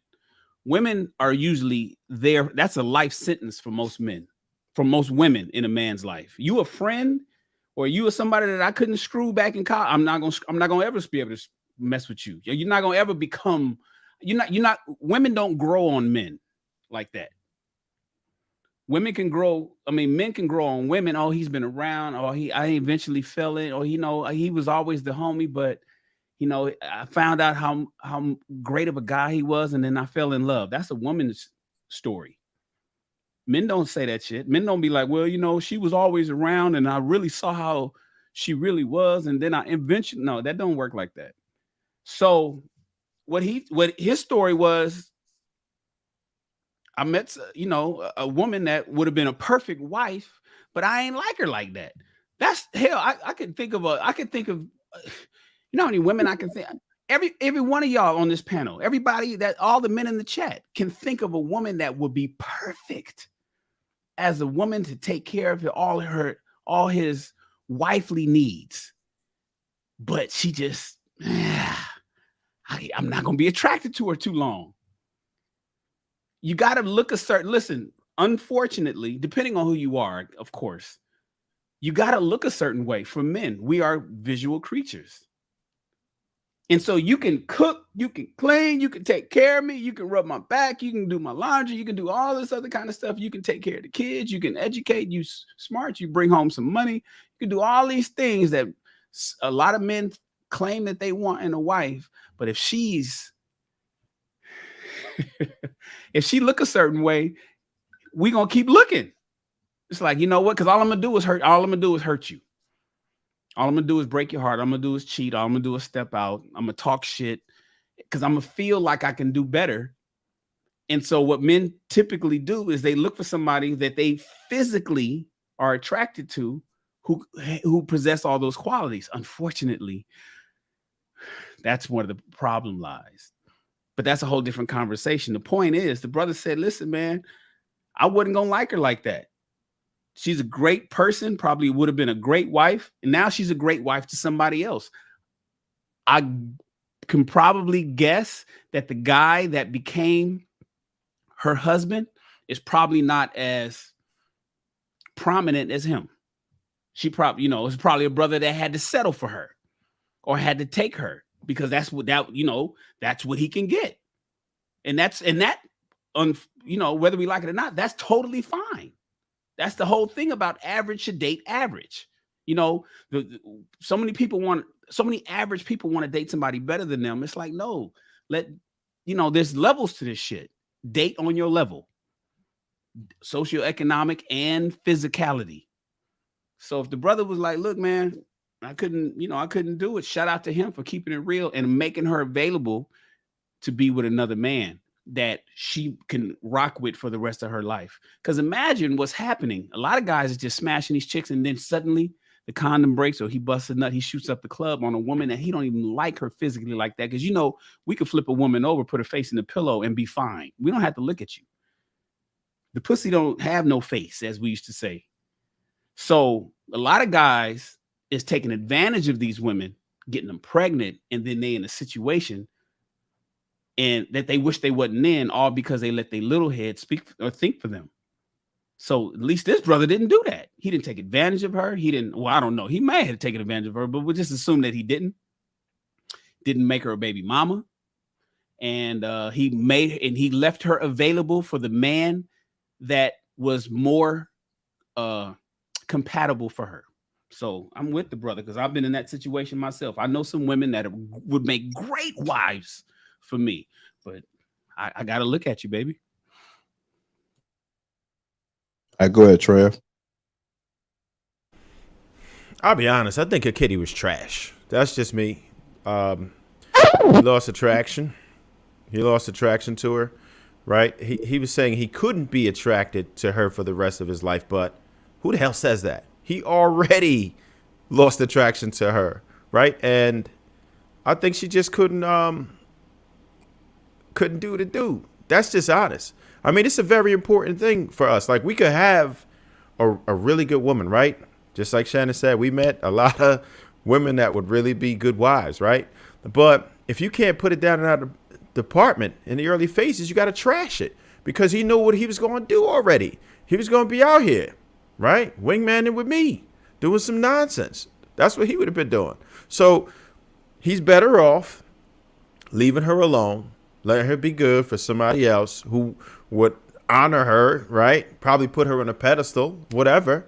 And he going to go ahead and do him. And Shannon, go like this real quick. Go like this real quick. Yeah. The prize, right? The homeboy knew he was the prize. So he's not going to settle. He's going to take what he knows he qualifies for. He has an abundance mindset, not a scarcity mindset. He understands, yo, dig, I could find me like 2-3 photos. And that's what happens. You don't never worry about no one female when you know you are taking care of yourself, right? When you know you about your business, you know you got you're spiritually grounded, you know you get into the money, you know you're physically fit, you're not worried about no one particular individual. You'll try it out and see how it go. If it ain't working, then you're going to keep it moving. Right. And that's what happens when you are taking care of business. Guess what? You get the pick of the litter.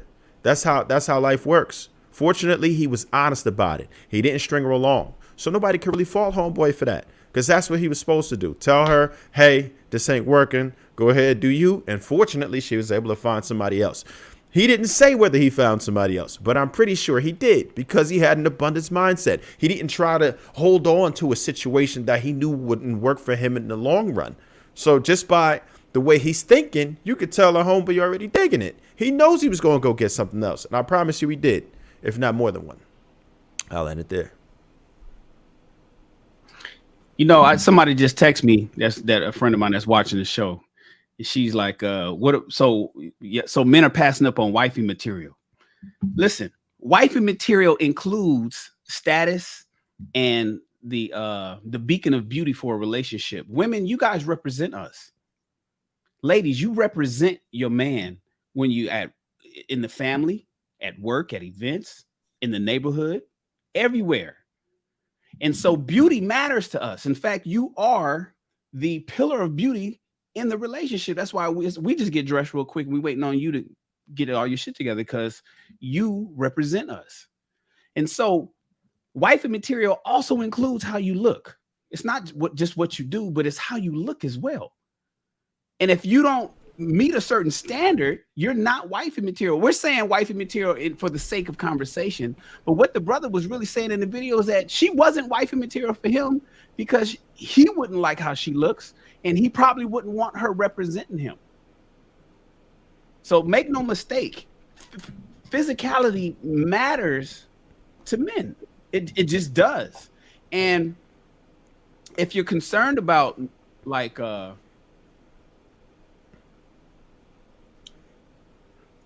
thing is that what Trev was just saying, when it comes to passing up women, see, when we talk about fit, feminine, friendly, faithful, and fun, the first one is fit.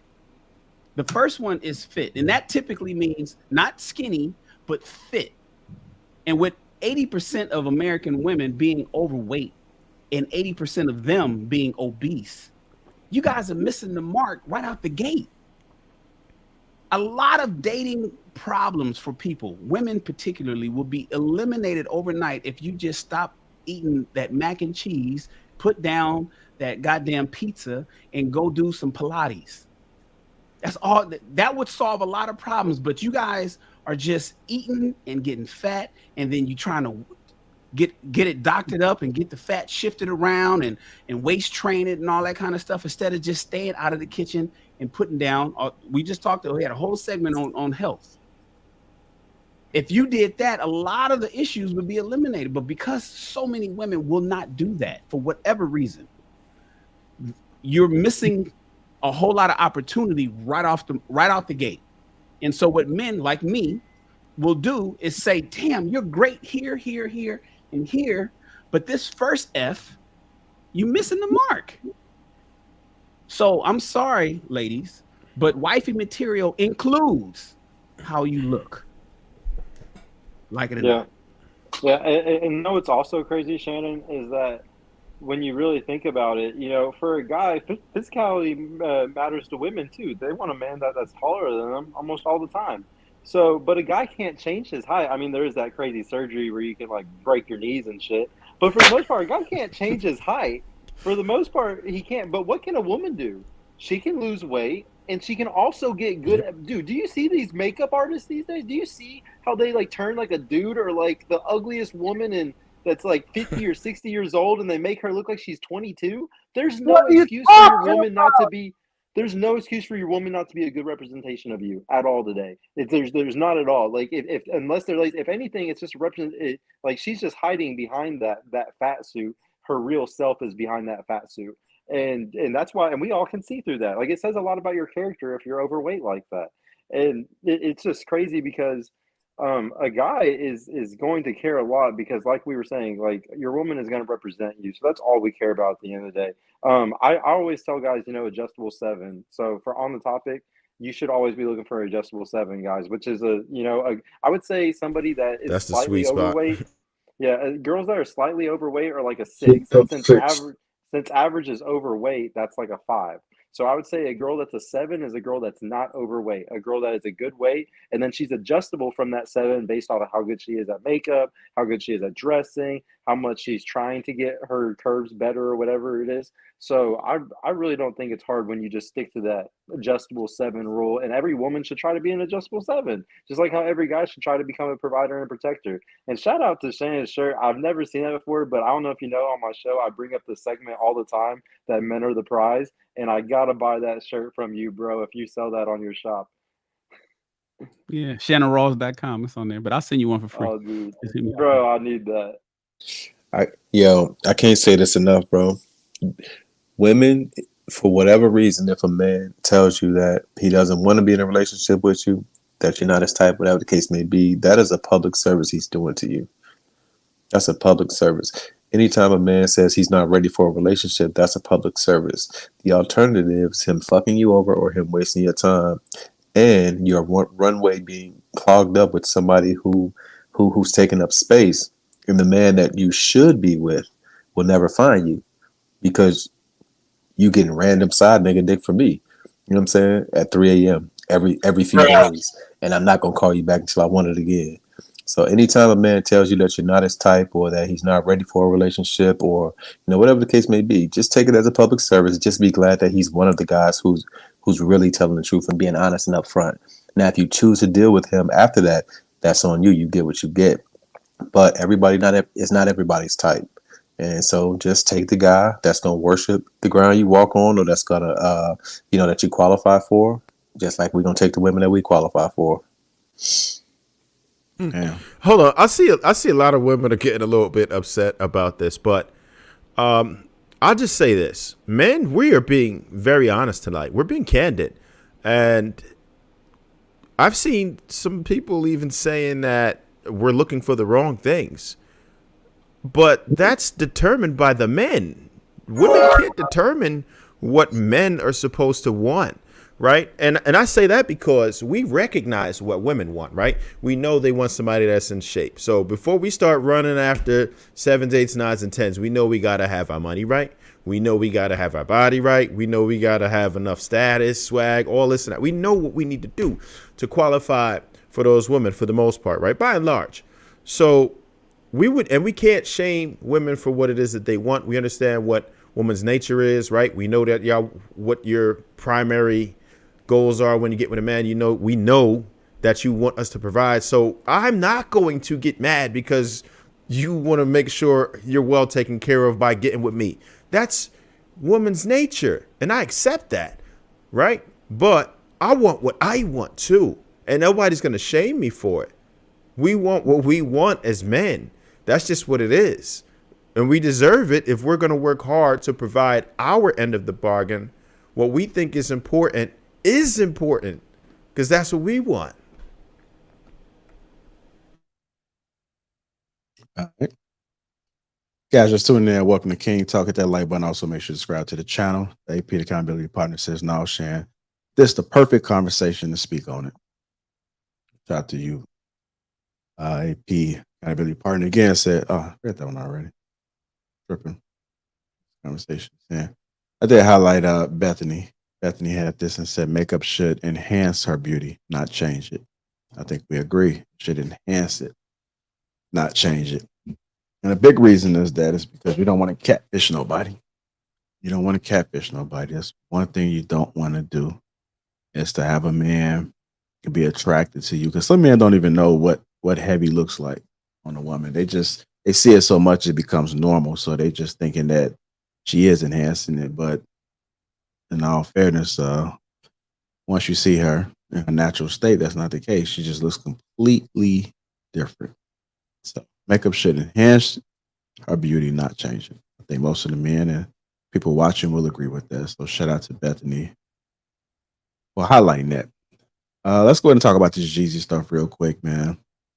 I do have a couple clips I'm gonna play. I just got through wind up pulling up. I said I wasn't gonna dive into it, but I am interested in hearing because I'm hearing two different things going on. I'm hearing that men divorce because, well, a certain type of man will divorce a woman because she's not submissive. I'm just hearing this whole submissive, and I don't know if they just need content or they just creating it, but this is the narrative that people are saying what happened with them. Then I've also heard something on the flip side that says that when a man divorced, typically something major happened or she's cheated. I was kind of leaning a little bit more towards that. I mean, I don't hear too many men divorcing. It takes a lot for a man to divorce. So let me play these clips and then let me just get you guys quick responses. We ain't got to spend all day on it. Not a lot of people know this, but it's just something in my family. I've seen it in my grandmother. Saw it in my grandfather, to my grandmother, to my mom, to my aunts, to me, right? But I didn't notice it in myself until I was with Jeezy.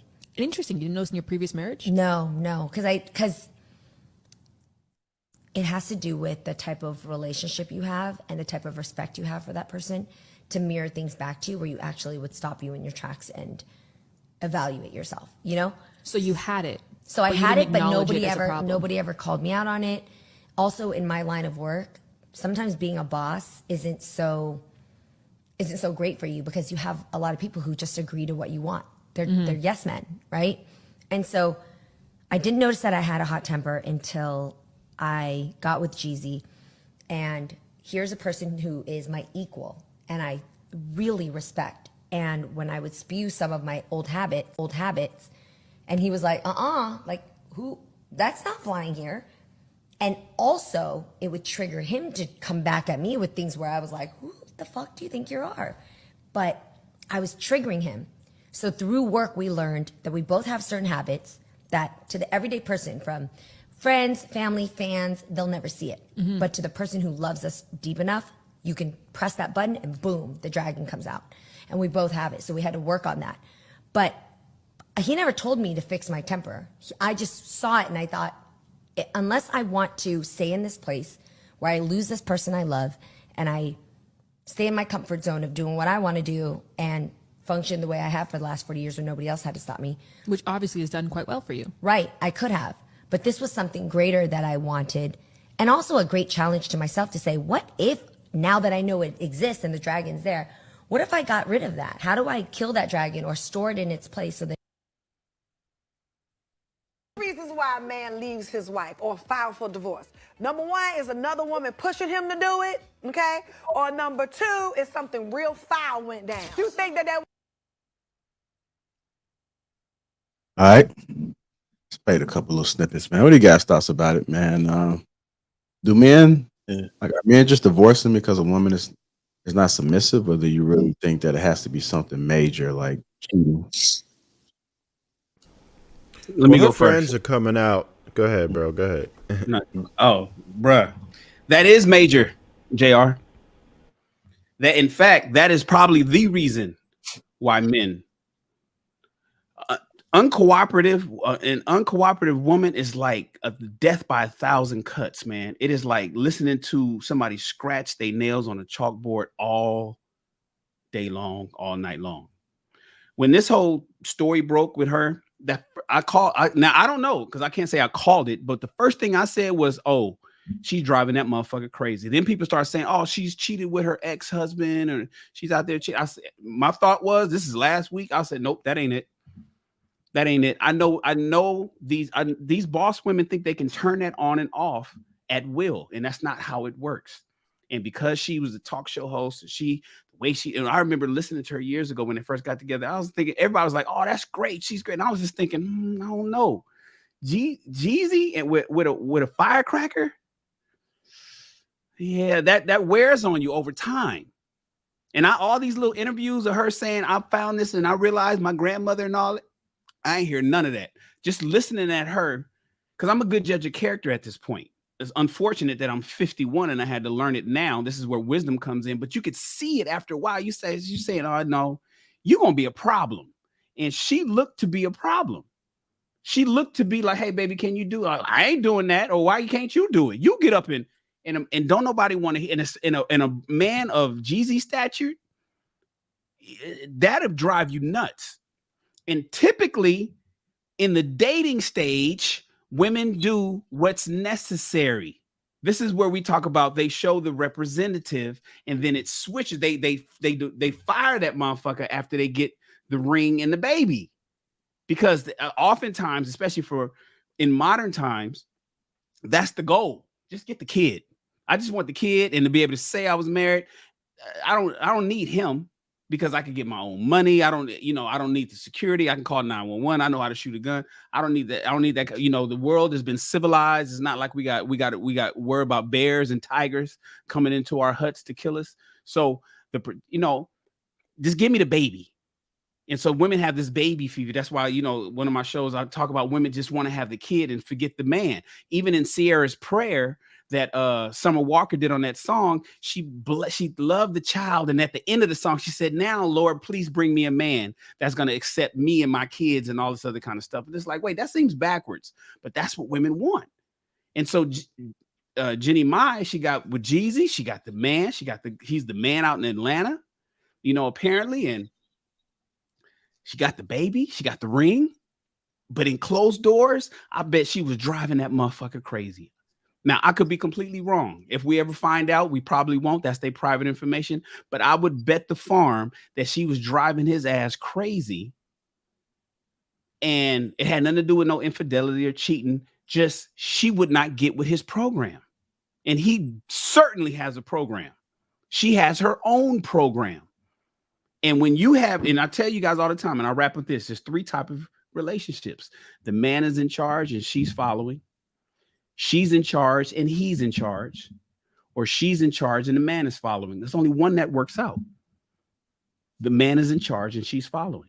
Those are the ones that last the longest. Where she's in charge and he's following, it lasts a little bit until she finds somebody else. That's where she ends up fucking her work husband, or she finds a different man, or she's emasculating him all the time. Those don't last too long. And then where you got 2 people that think they bosses, that's where it's all that clash doesn't like. That's short-lived. That's a short-lived relationship, because you got 2 people that want 2 different things, and it ain't like he can smack her across the head, across her face. There is no there's nothing that a man can do besides walk away. That's the only tool we have right now for unruly women, is to walk away. And I think that's what he did. There's some people that's out there that may say, why wasn't she on Jeezy's program, or why did she hop off the program? I can tell you why. And it ties into what Shannon said. If you listen to the key words that she said that she finally met somebody that was her equal. How? Sway? Fucked up. How? And that drives everything that Shannon was just talking about. You're Jeezy's equal. You're not as equal in terms of popularity. You're not as equal in terms of net worth. How on earth? And then in terms of, if we're really talking about how things should go, what Shannon was just talking about, how you expecting to go into a union with a man like that, who definitely is an alpha male, and you think you're his equal? Clearly you never heard Trap or Die. That's why you was trying to bitch him out. You know what I'm saying? And talk to him like he was a goofy. You didn't understand the man you had. You're not his fucking equal. And that's exactly why you have divorce papers, ma'am. It supports everything that Shannon just said. She must have missed a couple albums. So y'all don't think that she was ever on his program?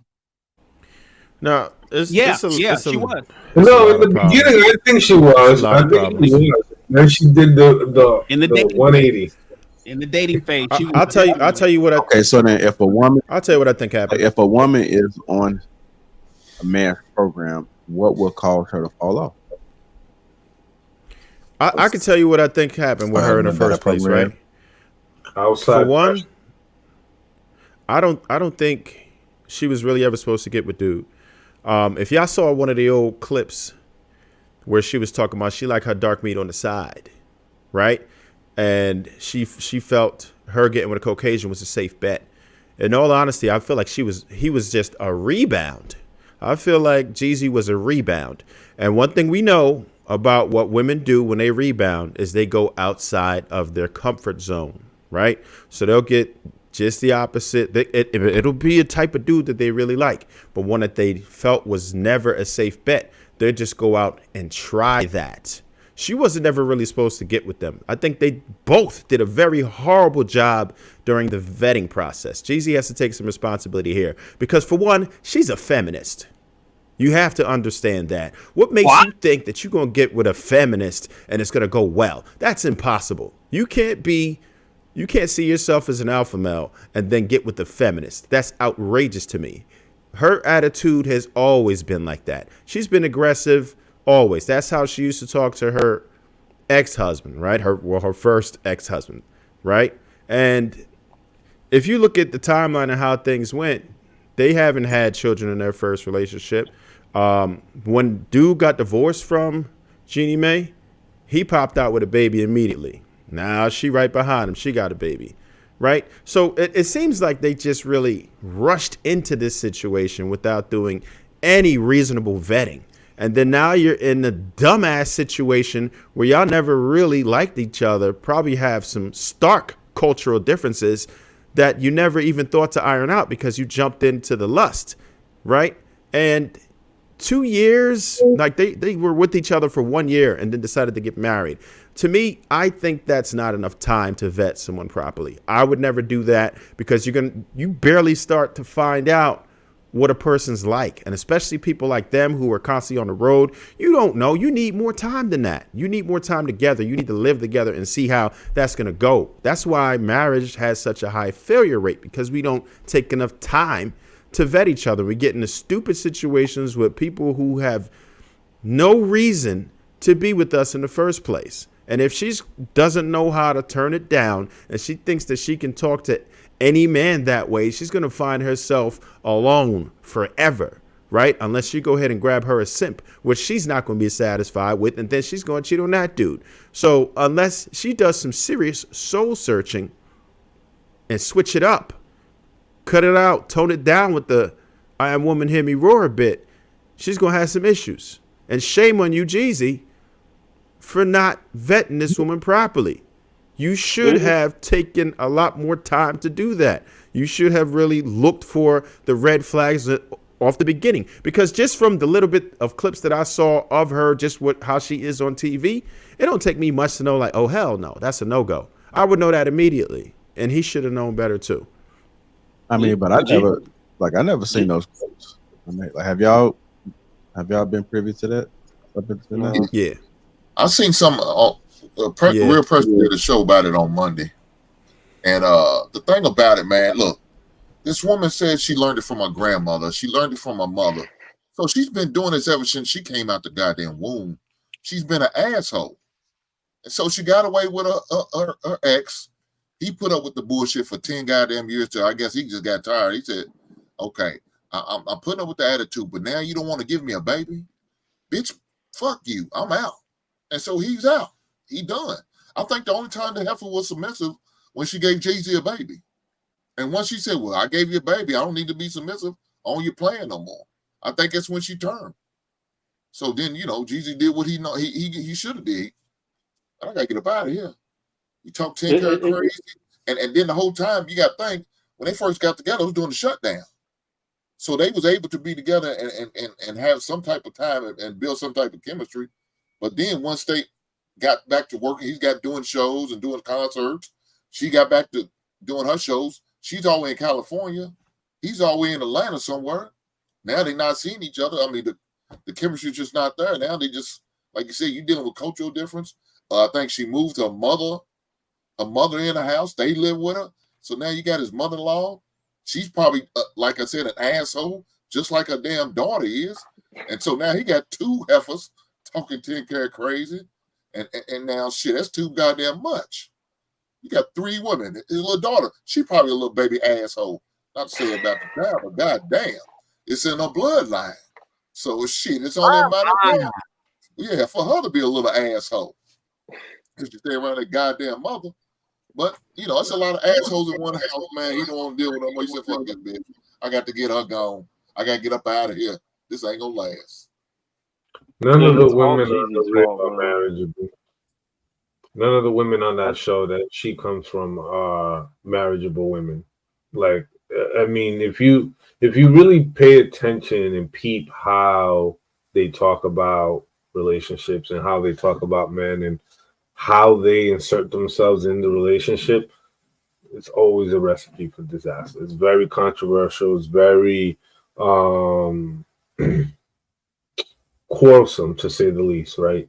And it always finds itself always on this like tightrope where they're going back and forth about, you know, what they're gonna do and what they're not going to do. Like it becomes too petty, and that's why I said that entire show and the people that are on it, man, they're all feminists.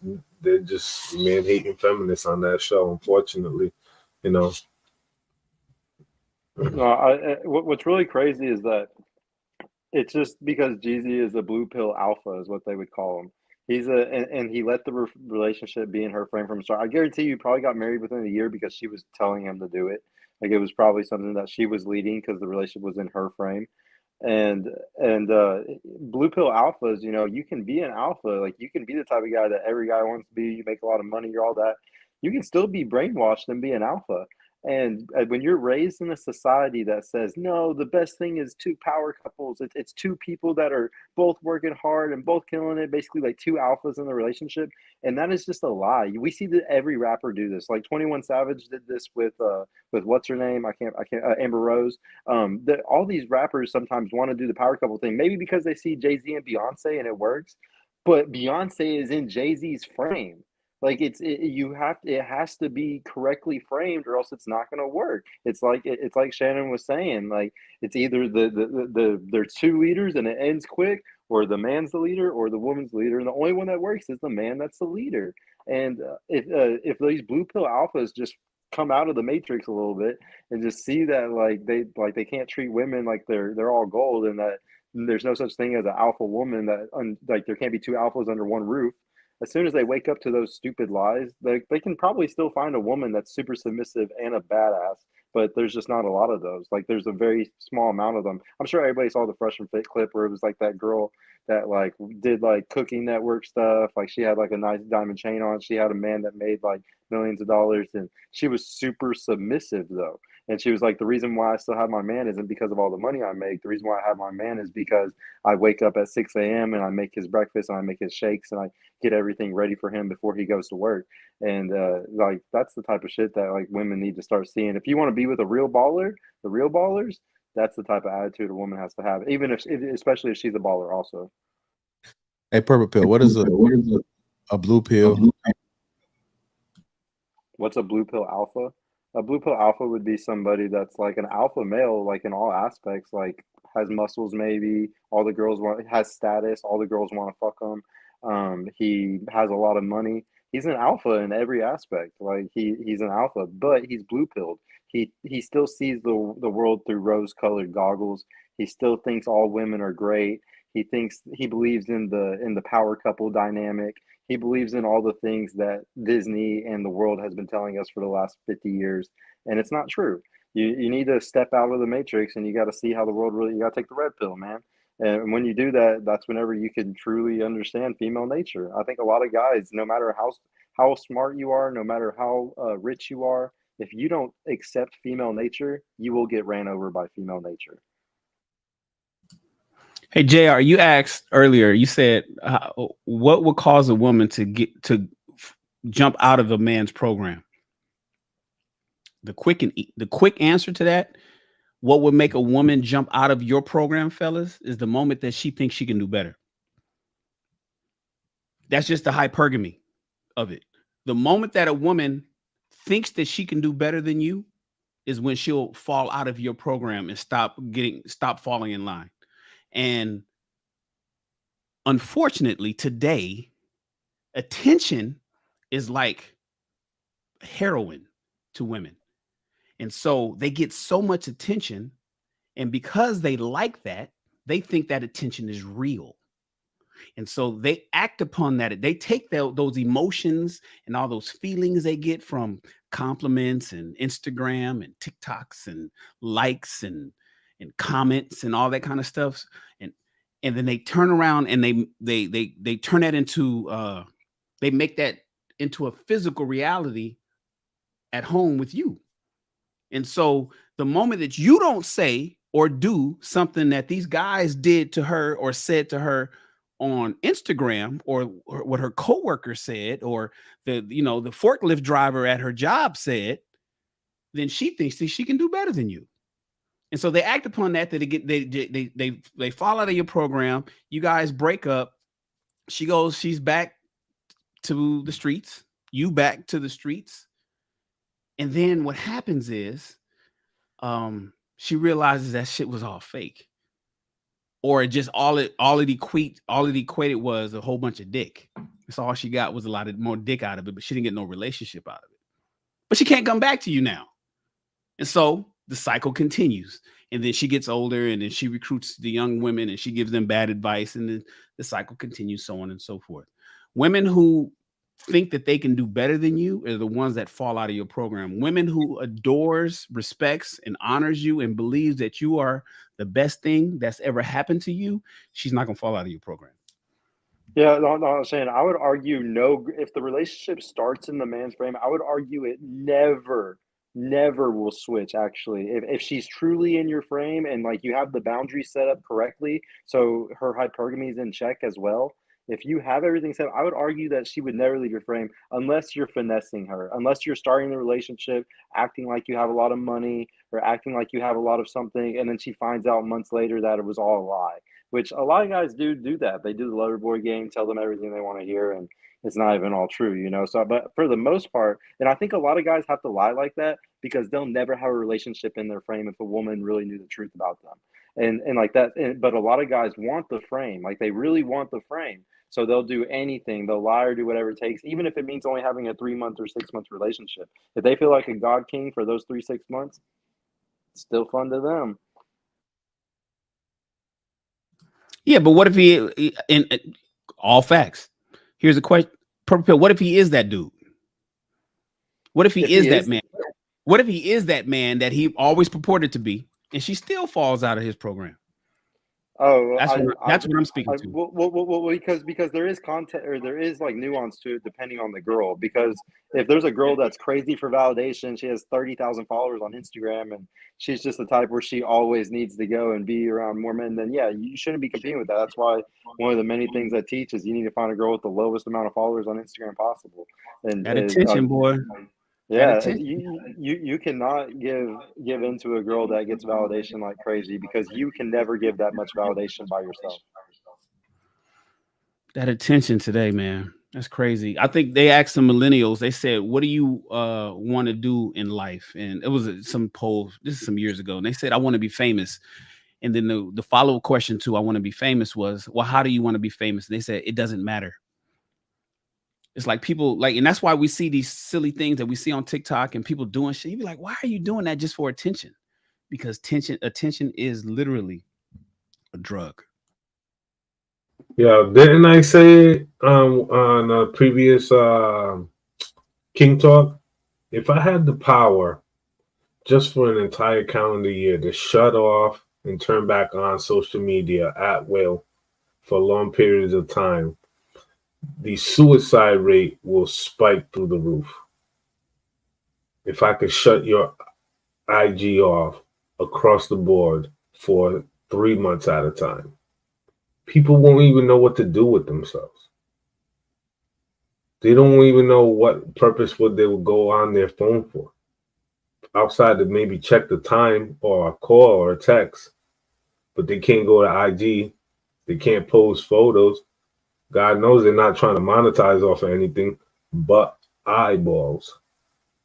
That's it. Like people will go into a friendly. It's a form of like, it's like a form of withdrawal. Like attention is a form of withdrawal. If you take that thing away, you ever seen somebody lose their phone for like a moment and they tear the entire house up and the phone is on the charger right by the Yeah, nightstand? you get that anxiety. Get that in. You know what I'm saying? They just go crazy. Don't even stop to think for 2 minutes. Like where was the last place that I left it? Did I leave it here or no? They'll tear up the entire place up to find the phone, right? That is that same exact withdrawal that happens when people are that addicted to, attention, especially the social media. And I think there's a huge correlation with that, with people, having suicidal ideation. Yeah, man, I've been there. Trying to keep up with 2 phones at that. Let me go get these super chats. We're gonna wind up closing at the top of the hour. I want to just get the main topic in there real quick before I do. Thomas Thompson, $10. Salute to you, sir. Thank you. Frenchie K757. Member for 7 months says Jesus should have wifed up a sister anyway. That's what he said. Guys, just tuning in. Welcome to King Talk. Hit the like button. Also, make sure you subscribe to the channel. Shout out to the sponsor again, T Channel, Uncomplicated Skincare for Men. 30% off along with a free gift. That link is in the description. Got all type of good stuff. Man. Facial moisture. I got the eyes for the wrinkles, the cream for the wrinkles, the body wash, face wash. Got all type of goodies, man. So y'all make sure y'all check them out. Try to stall a little bit for Shan, so Shan won't miss this video. Shan, you there? Should be there. All right, yes. I'm gonna go ahead and play this clip. This next topic, which is the main topic, the dating game is fundamentally unfair. 1 in 3 males under the age of 30 has not had sex in the last 12 months. And I find people hear the term sex and their mind goes different places. I think of it as the key step to an elemental foundation of any society, and that is relationship. So in the US, what's happened with online dating is it's amazing for the top 10% of attractiveness of men. It's okay for the top half. It is a disaster for the bottom half. And when I say attractiveness, I mean by very crude metrics. So if your Tinder profile, I went to MIT, I just started at KKR, and my Rolex accidentally is visible in my profile picture, and I'm geolocated living in Manhattan or living in Beverly Hills, you're gonna get a massive amount of attention. The bottom half, who are not able to express anything other than wealth, which they may not have, are totally shut out of the market. And the knock-on effect here is that we're producing too many of what is the most dangerous person in the world, and that is a young, broken, alone man. When you hear about mass shooters in the US, you know who they are before you know who they are. So we are producing an enormous cohort of economically and emotionally non-viable men.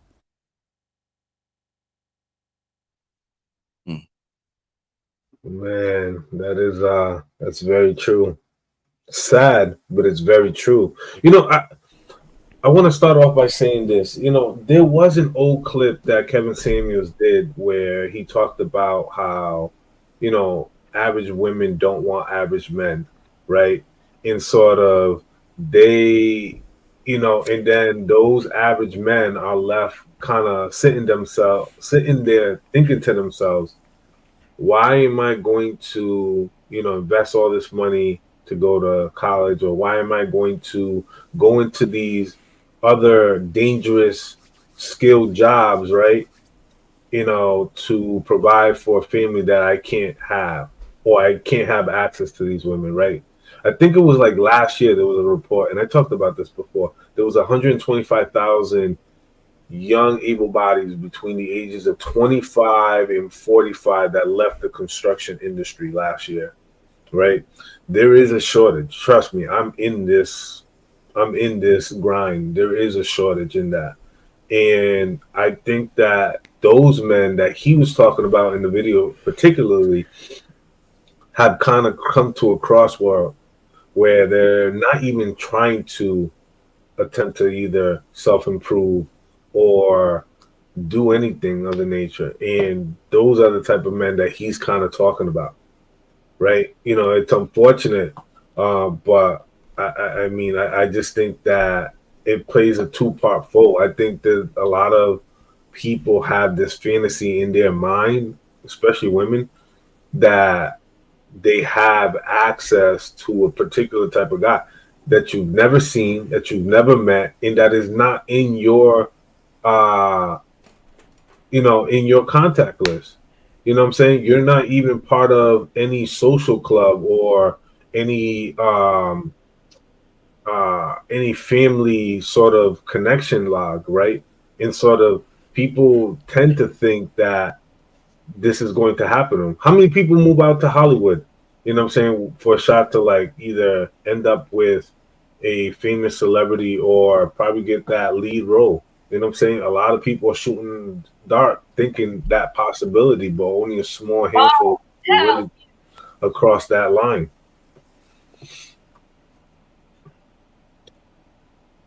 Pretty sure Trev got a couple Hollywood hits out there.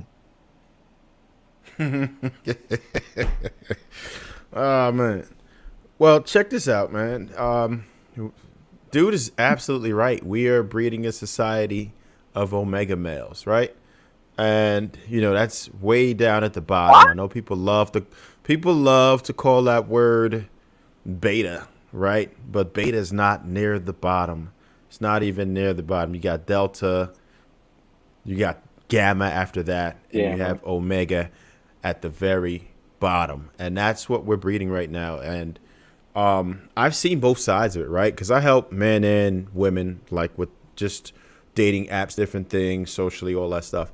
And women wake up to hundreds of messages, whether they're using, you know, Facebook has a dating situation right now, which is really popping if people didn't know. Of course, Tinder and Hinge and everything else they have, right? No matter what, women get hits. You don't have to be good looking. You get hits. If you are good looking, you just start eliminating men. You can't even sift through them all because there's literally hundreds. So women if they have apps for a year, they have thousands and thousands of men that are trying to get at them. They can't possibly take the time to look through all of these. So what happens? They start coming up with dumbass reasons to get rid of dudes.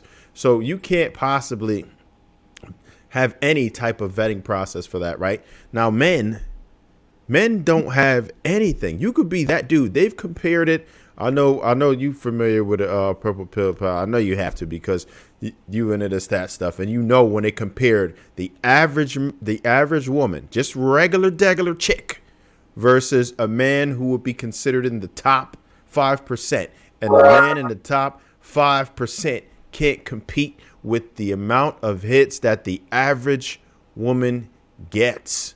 So just imagine what this does to a woman's ego, right? If she's getting all these hits, all this validation, she don't even have to get out of her bed. She could just go ahead and put a nice little cute selfie up. Boom, hits. Hell yeah. All the emojis possible, right? Everyone you could think of. And DMs, constant DMs, constantly getting validation for doing nothing. That's why women feel so entitled and they don't care about the average man. And we can't get it twisted because these women do have access to some of these ballers, to some of these guys, because they be in the DMs too. I've seen them, and they will fly you out for a quick hit. Of course, they're not going to want to wife you. No, they're not. It's going to be a fly, but of course, they're going to hit real quick though. And because women have access to these dudes, they're in the rooms with these dudes, they're in the clubs with these dudes, they're in the beds with these dudes, or backseat of the car, wherever they make it to, right? They feel like that's their type. So anything below that, they ignore. It's very difficult for women to travel backwards. Once they've experienced a certain caliber of men, it makes it more difficult for them to go down in a socio-sexual hierarchy. They just don't want to do it anymore because they feel like they feel entitled to it because they had access to it, right? Just imagine if we were smashing baddies all day. It's going to be difficult for y'all to take one for the team for a 300-pounder. You know what I'm saying? It makes it difficult. So That's what we're asking of women, right? And we have to take some of the blame ourselves as dudes messing with these chicks, like Purple Pill said earlier, that we know shouldn't, that don't warrant our attention, right? So we are not supposed to be talking to these chicks. But you know how it go. A dude that would be considered a 10, according to women, will go all the way down to a 3 sometimes. They'll go all the way down just because it's low-hanging fruit. It's easy access. It might be on a humbug. Maybe his 8 or 9 flaked on him. But he's still going to get his rocks off tonight. So he'll hit that. He'll go down and get something. Because women still flake on those dudes. That's just how it is, because women don't care, because they feel like they will always have access to it. So their mentality, they don't really go in with a scarce mindset like we will, because they understand that there's more options. All they have to do is pick one. They get way too much access. So, of course, it's unfair, but there's really no way for us to correct that. When you're talking about women who actually contact men or match, that's 5%, right, of the opportunities that they have. They swipe right 5% of the time. Men swipe right 50% of the time. And guess what? Most of the apps, the ratio is a sausage fest. It's 75% males, in a lot of cases, 25% women. How do you fix that? We can't possibly fix that. There's more women in the world, but not on the apps. Yes, not we can. in the clubs. Stop, Trev. Okay. Trev, go ahead. Go ahead. You. I blame you. Me? I blame you. Yeah, because you were the one. How you fix it is Purple Pill solution. Stop smashing the chicks that you ain't got no business smashing. But you was out there knocking them down, Trev. I have. I know better now. You the nigga you should be preaching to. You supposed to be talking in the mirror, Trev, not us. Shannon, I know better right now. I know better now. I know better now. And to compensate for all my wrongdoing, I'm also informing men. So I'm a net positive at this point. I've helped more men stop smashing the wrong females than I have smashed the wrong females. That wasn't like my MO. You know what I'm saying? I took a couple L's. It's less than a handful. So let's not get it twisted. We're not going to make it seem like I was out here being a chubby chaser or messing around with a whole bunch of butterfaces. That's not what happened. That's not what happened. Let's not. No, we can do that, Shannon. Come on. Come on. Listen.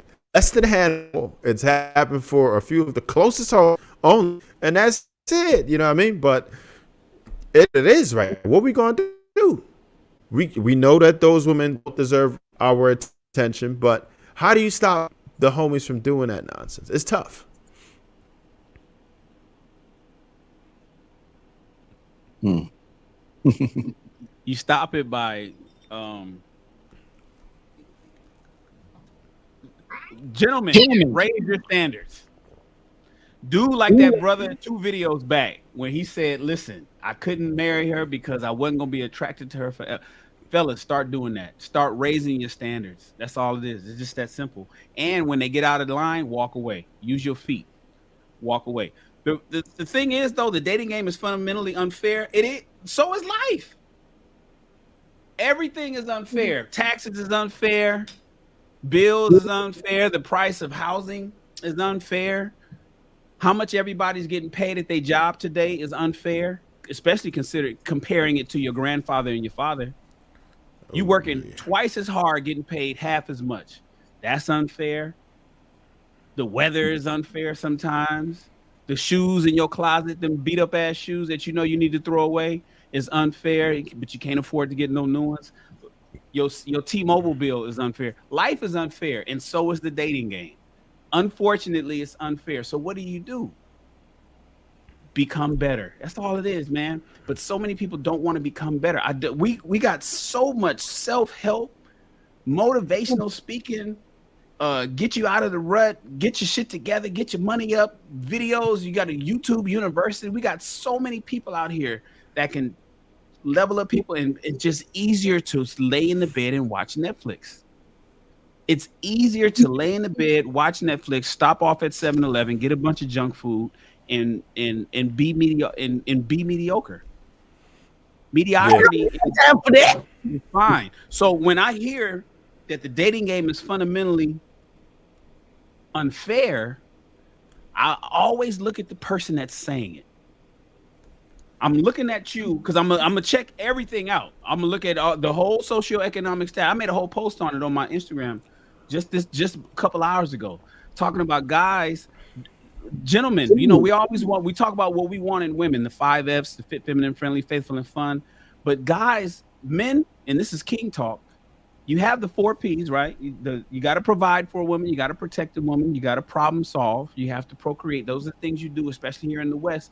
But you must become muscular. You must become masculine. You have to have manners. You should be monogamous, and you got to have money. And when you tell a guy that he has to excel in all 5 of those, they say it. Men are more understanding. They'll say they're working on it, but when you look and pay attention to what they're doing, they're not doing the work. Yeah. So it's unfair. Shannon, it's unfair. I get it, but it is what it is. Yeah, Shannon, I'll say this: most people who I help, there's always some things that I can help them fix immediately, right? Like just something as simple as, and I know it sounds superficial, but the way you dress. But women are attracted to a man who's put together well. You need to make sure you're groomed, right? A lot of cats walking around here with peasy ass heads. I'm like, yo, what we doing? Get a line up. Look, listen, I'll help you. I got my own clippers. I know how to cut hair. Just you know what I mean? Like, I like, listen, man, we need to do this. First thing I would tell them to do is, listen, we got to get a makeover. Some people running around smelling bad. Females too. Crazy. Nobody got time around smelling bad. You smell like 3-day-old clothes. What we doing? Here's the argument though, Trev. What comes first, the chicken or the egg? So the argument that a lot of guys that I get, at least when they call me, is why bother, man? Ain't no women out there for me. So why should I feel it? Why should I trim up my beard, or why should I do this? And so what do you suggest, Trey? I know what I suggest, but I want to hear what your point is. What do you suggest? Should the guy get himself together and then let the women come, or should men have a woman to motivate him to become better? All right. What's first? This is what I tell men to do, depending on your age, right? If you're young, you're in your 20s, I got a specific plan for you, right? It's like boxing. If you're in your 20s, I'll tell you it's like boxing. 1, train, prepare yourself, right? So this would be you improving yourself. Everything that we talked about, from grooming yourself to getting in shape, everything, right? And you need to spar with different partners, work yourself up the rankings. So for you to build your confidence up, you got to go way, way down and start with some of the ones who are not even 5s and 4s. You might have to go down to 3s and 2s. See what it do. Get your confidence up. No, really, just to spar. No, because when you get to that championship fight, you want to be able to compete. So listen, sometimes you have to go down. If that's all you qualify for, because you don't have any rankings right now. Now, I'm not saying if you way up here, you should do that. But if you are at the bottom, then you have to practice and get your confidence up. You in your 20s, you should know how to date a little bit. I'm not saying go out here, be a hoe, but you just need to learn how to be familiar with women. Go out with women, talk to women, interact with women, right? Socialize with women.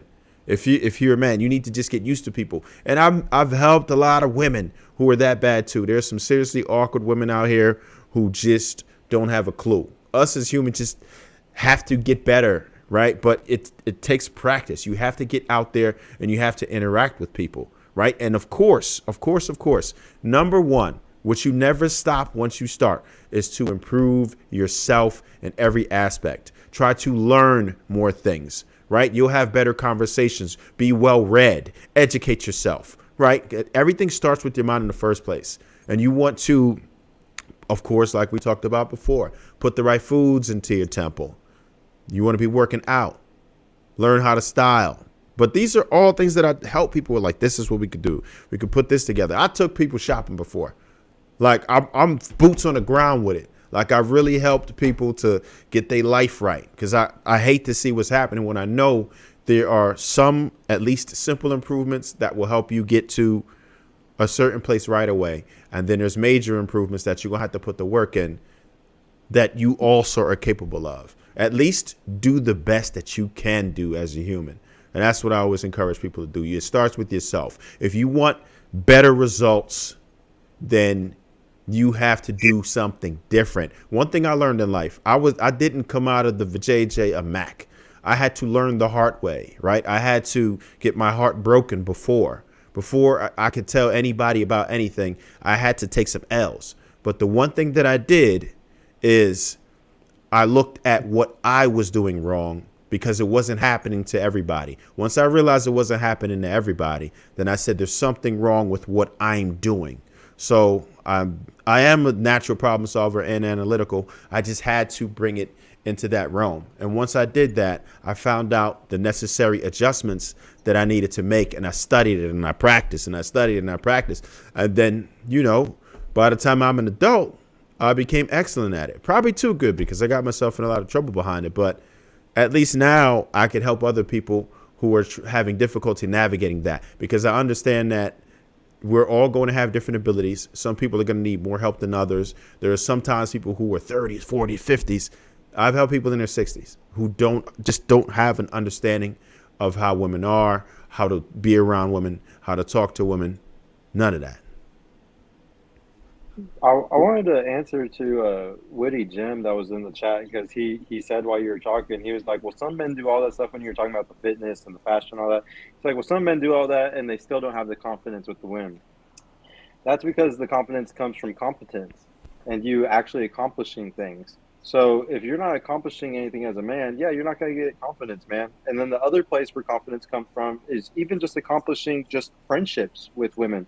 One of the big things, the tips that I give, and some people might disagree with this, but I say that a guy should heavily go flirt with the woman that you would never think, the old lady at the grocery store. Whenever you go dancing or you go to the club or anything, I would always, especially two-stepping, like a country club, you go dance with like the old lady or the fat girl in the group or something like that. You flirt with those girls and it gets you super social calibrated. And what I personally do is I friend zone all the mid girls, all girls that are 5s to 7s, I friend zone all of them. I'm gonna even all the way up. The hottest girl is the girl that I'm gonna be the most friends with, because I'm not trying to smash them. I'm trying to use social circle game. So then when you bring your friends out, when we all go to the club, I smash your friend when you tell your friend, oh yeah, he's a really good guy.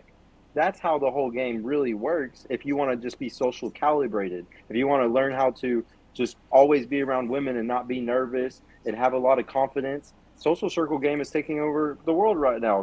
Michael Sartain's pushing it like crazy, and he's getting the biggest dorks ever, in rooms with really hot women and getting them on dates with them. So social circle is the future. It's just a matter of right now, pickup artistry is so big on the internet. It's just the biggest thing ever right now. And it's because the first step, pickup artistry is like 1% of the whole dating game. It's just the initial talk to the girl, try to smash and all that. It takes way more game to be in a relationship. So sooner or later, people are going to get over the PUA stuff and realize that's just the chapter 1. That's just the 1% of like a whole relationship with a woman. And it's going to become a thing where everybody's just going to have to be social. What I preach isn't even weird. It's something we did for hundreds and thousands of years. It's just now we have to put a name on it. Like you can sell common sense today. Back in the day, we were just around women and we were socially calibrated and we weren't weirdos because we were all around socializing and stuff. But so what I preach isn't even weird. It's just natural. And people keep getting confused. They're really thinking that I'm telling you to be out here as a hoe. Again, I said you don't necessarily have to smash anybody. I'm just saying socially interact with people, become familiar with them. You can do some flirting as long as you're not ripping nobody heart out. It's really no harm, no foul. Like, just talk to people, be social, see how it is. Even if you are going on dates, you think that you're going to be hurting a woman by taking her out on a free date just to talk to them? No. Go ahead and do what it do. You don't have to smash all these women to actually get better at it. Well, real quick, Purple Pill, how old are you again? I'm a 32. You be saying back in the day, when the iPhone 4? What are you talking about? When Instagram was young and shit? Hey man, I be like back in the day. He too young to be talking back in the day. All right, shout out to my man Purple Pill. All right, let me go ahead and super chat so we got I don't think we got none. No, we got none. All right, y'all, we're gonna go ahead and close this out. No, Top of the hour, yeah, top of the hour. Purple Pill is only 32, so he's not up there in the 50s yet, Shan. Yeah, making me feel old. He's not up there with the big boys yet. So. No, I know, but if he be like, yeah, you know, back in the day, and I'm thinking, back in the day, I'm a 32-year-old talking about back in the day. 10 years ago. All right, 2014 is back in the day. Okay. Smoke weed. Come on, Shannon. You remember we had that song back in the day when I was young. I'm not a kid anymore. How old was they when they sang that joint? Well, like 20 something, like. Yeah, Purple Pill was 2.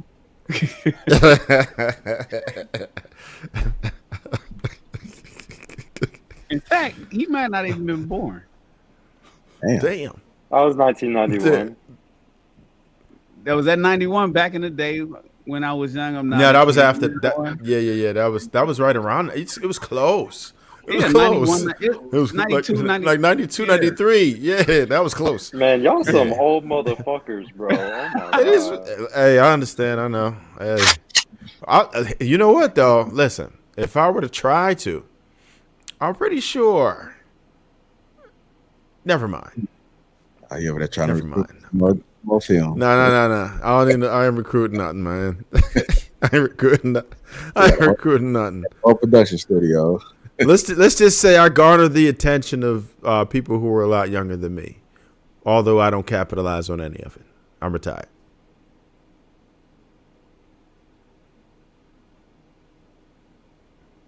Long as you don't look old, long as you don't feel old, you good.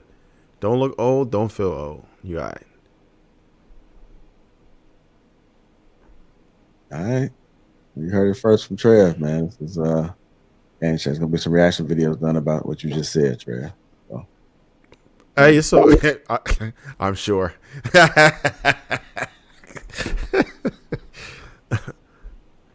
good. It was a great show tonight, gentlemen. Appreciate you guys' perspectives. Make sure you follow everybody on the individual platforms. Check them out on IG or YouTube. Most people on the panel on YouTube. But if not, then check and see what they got going on IG.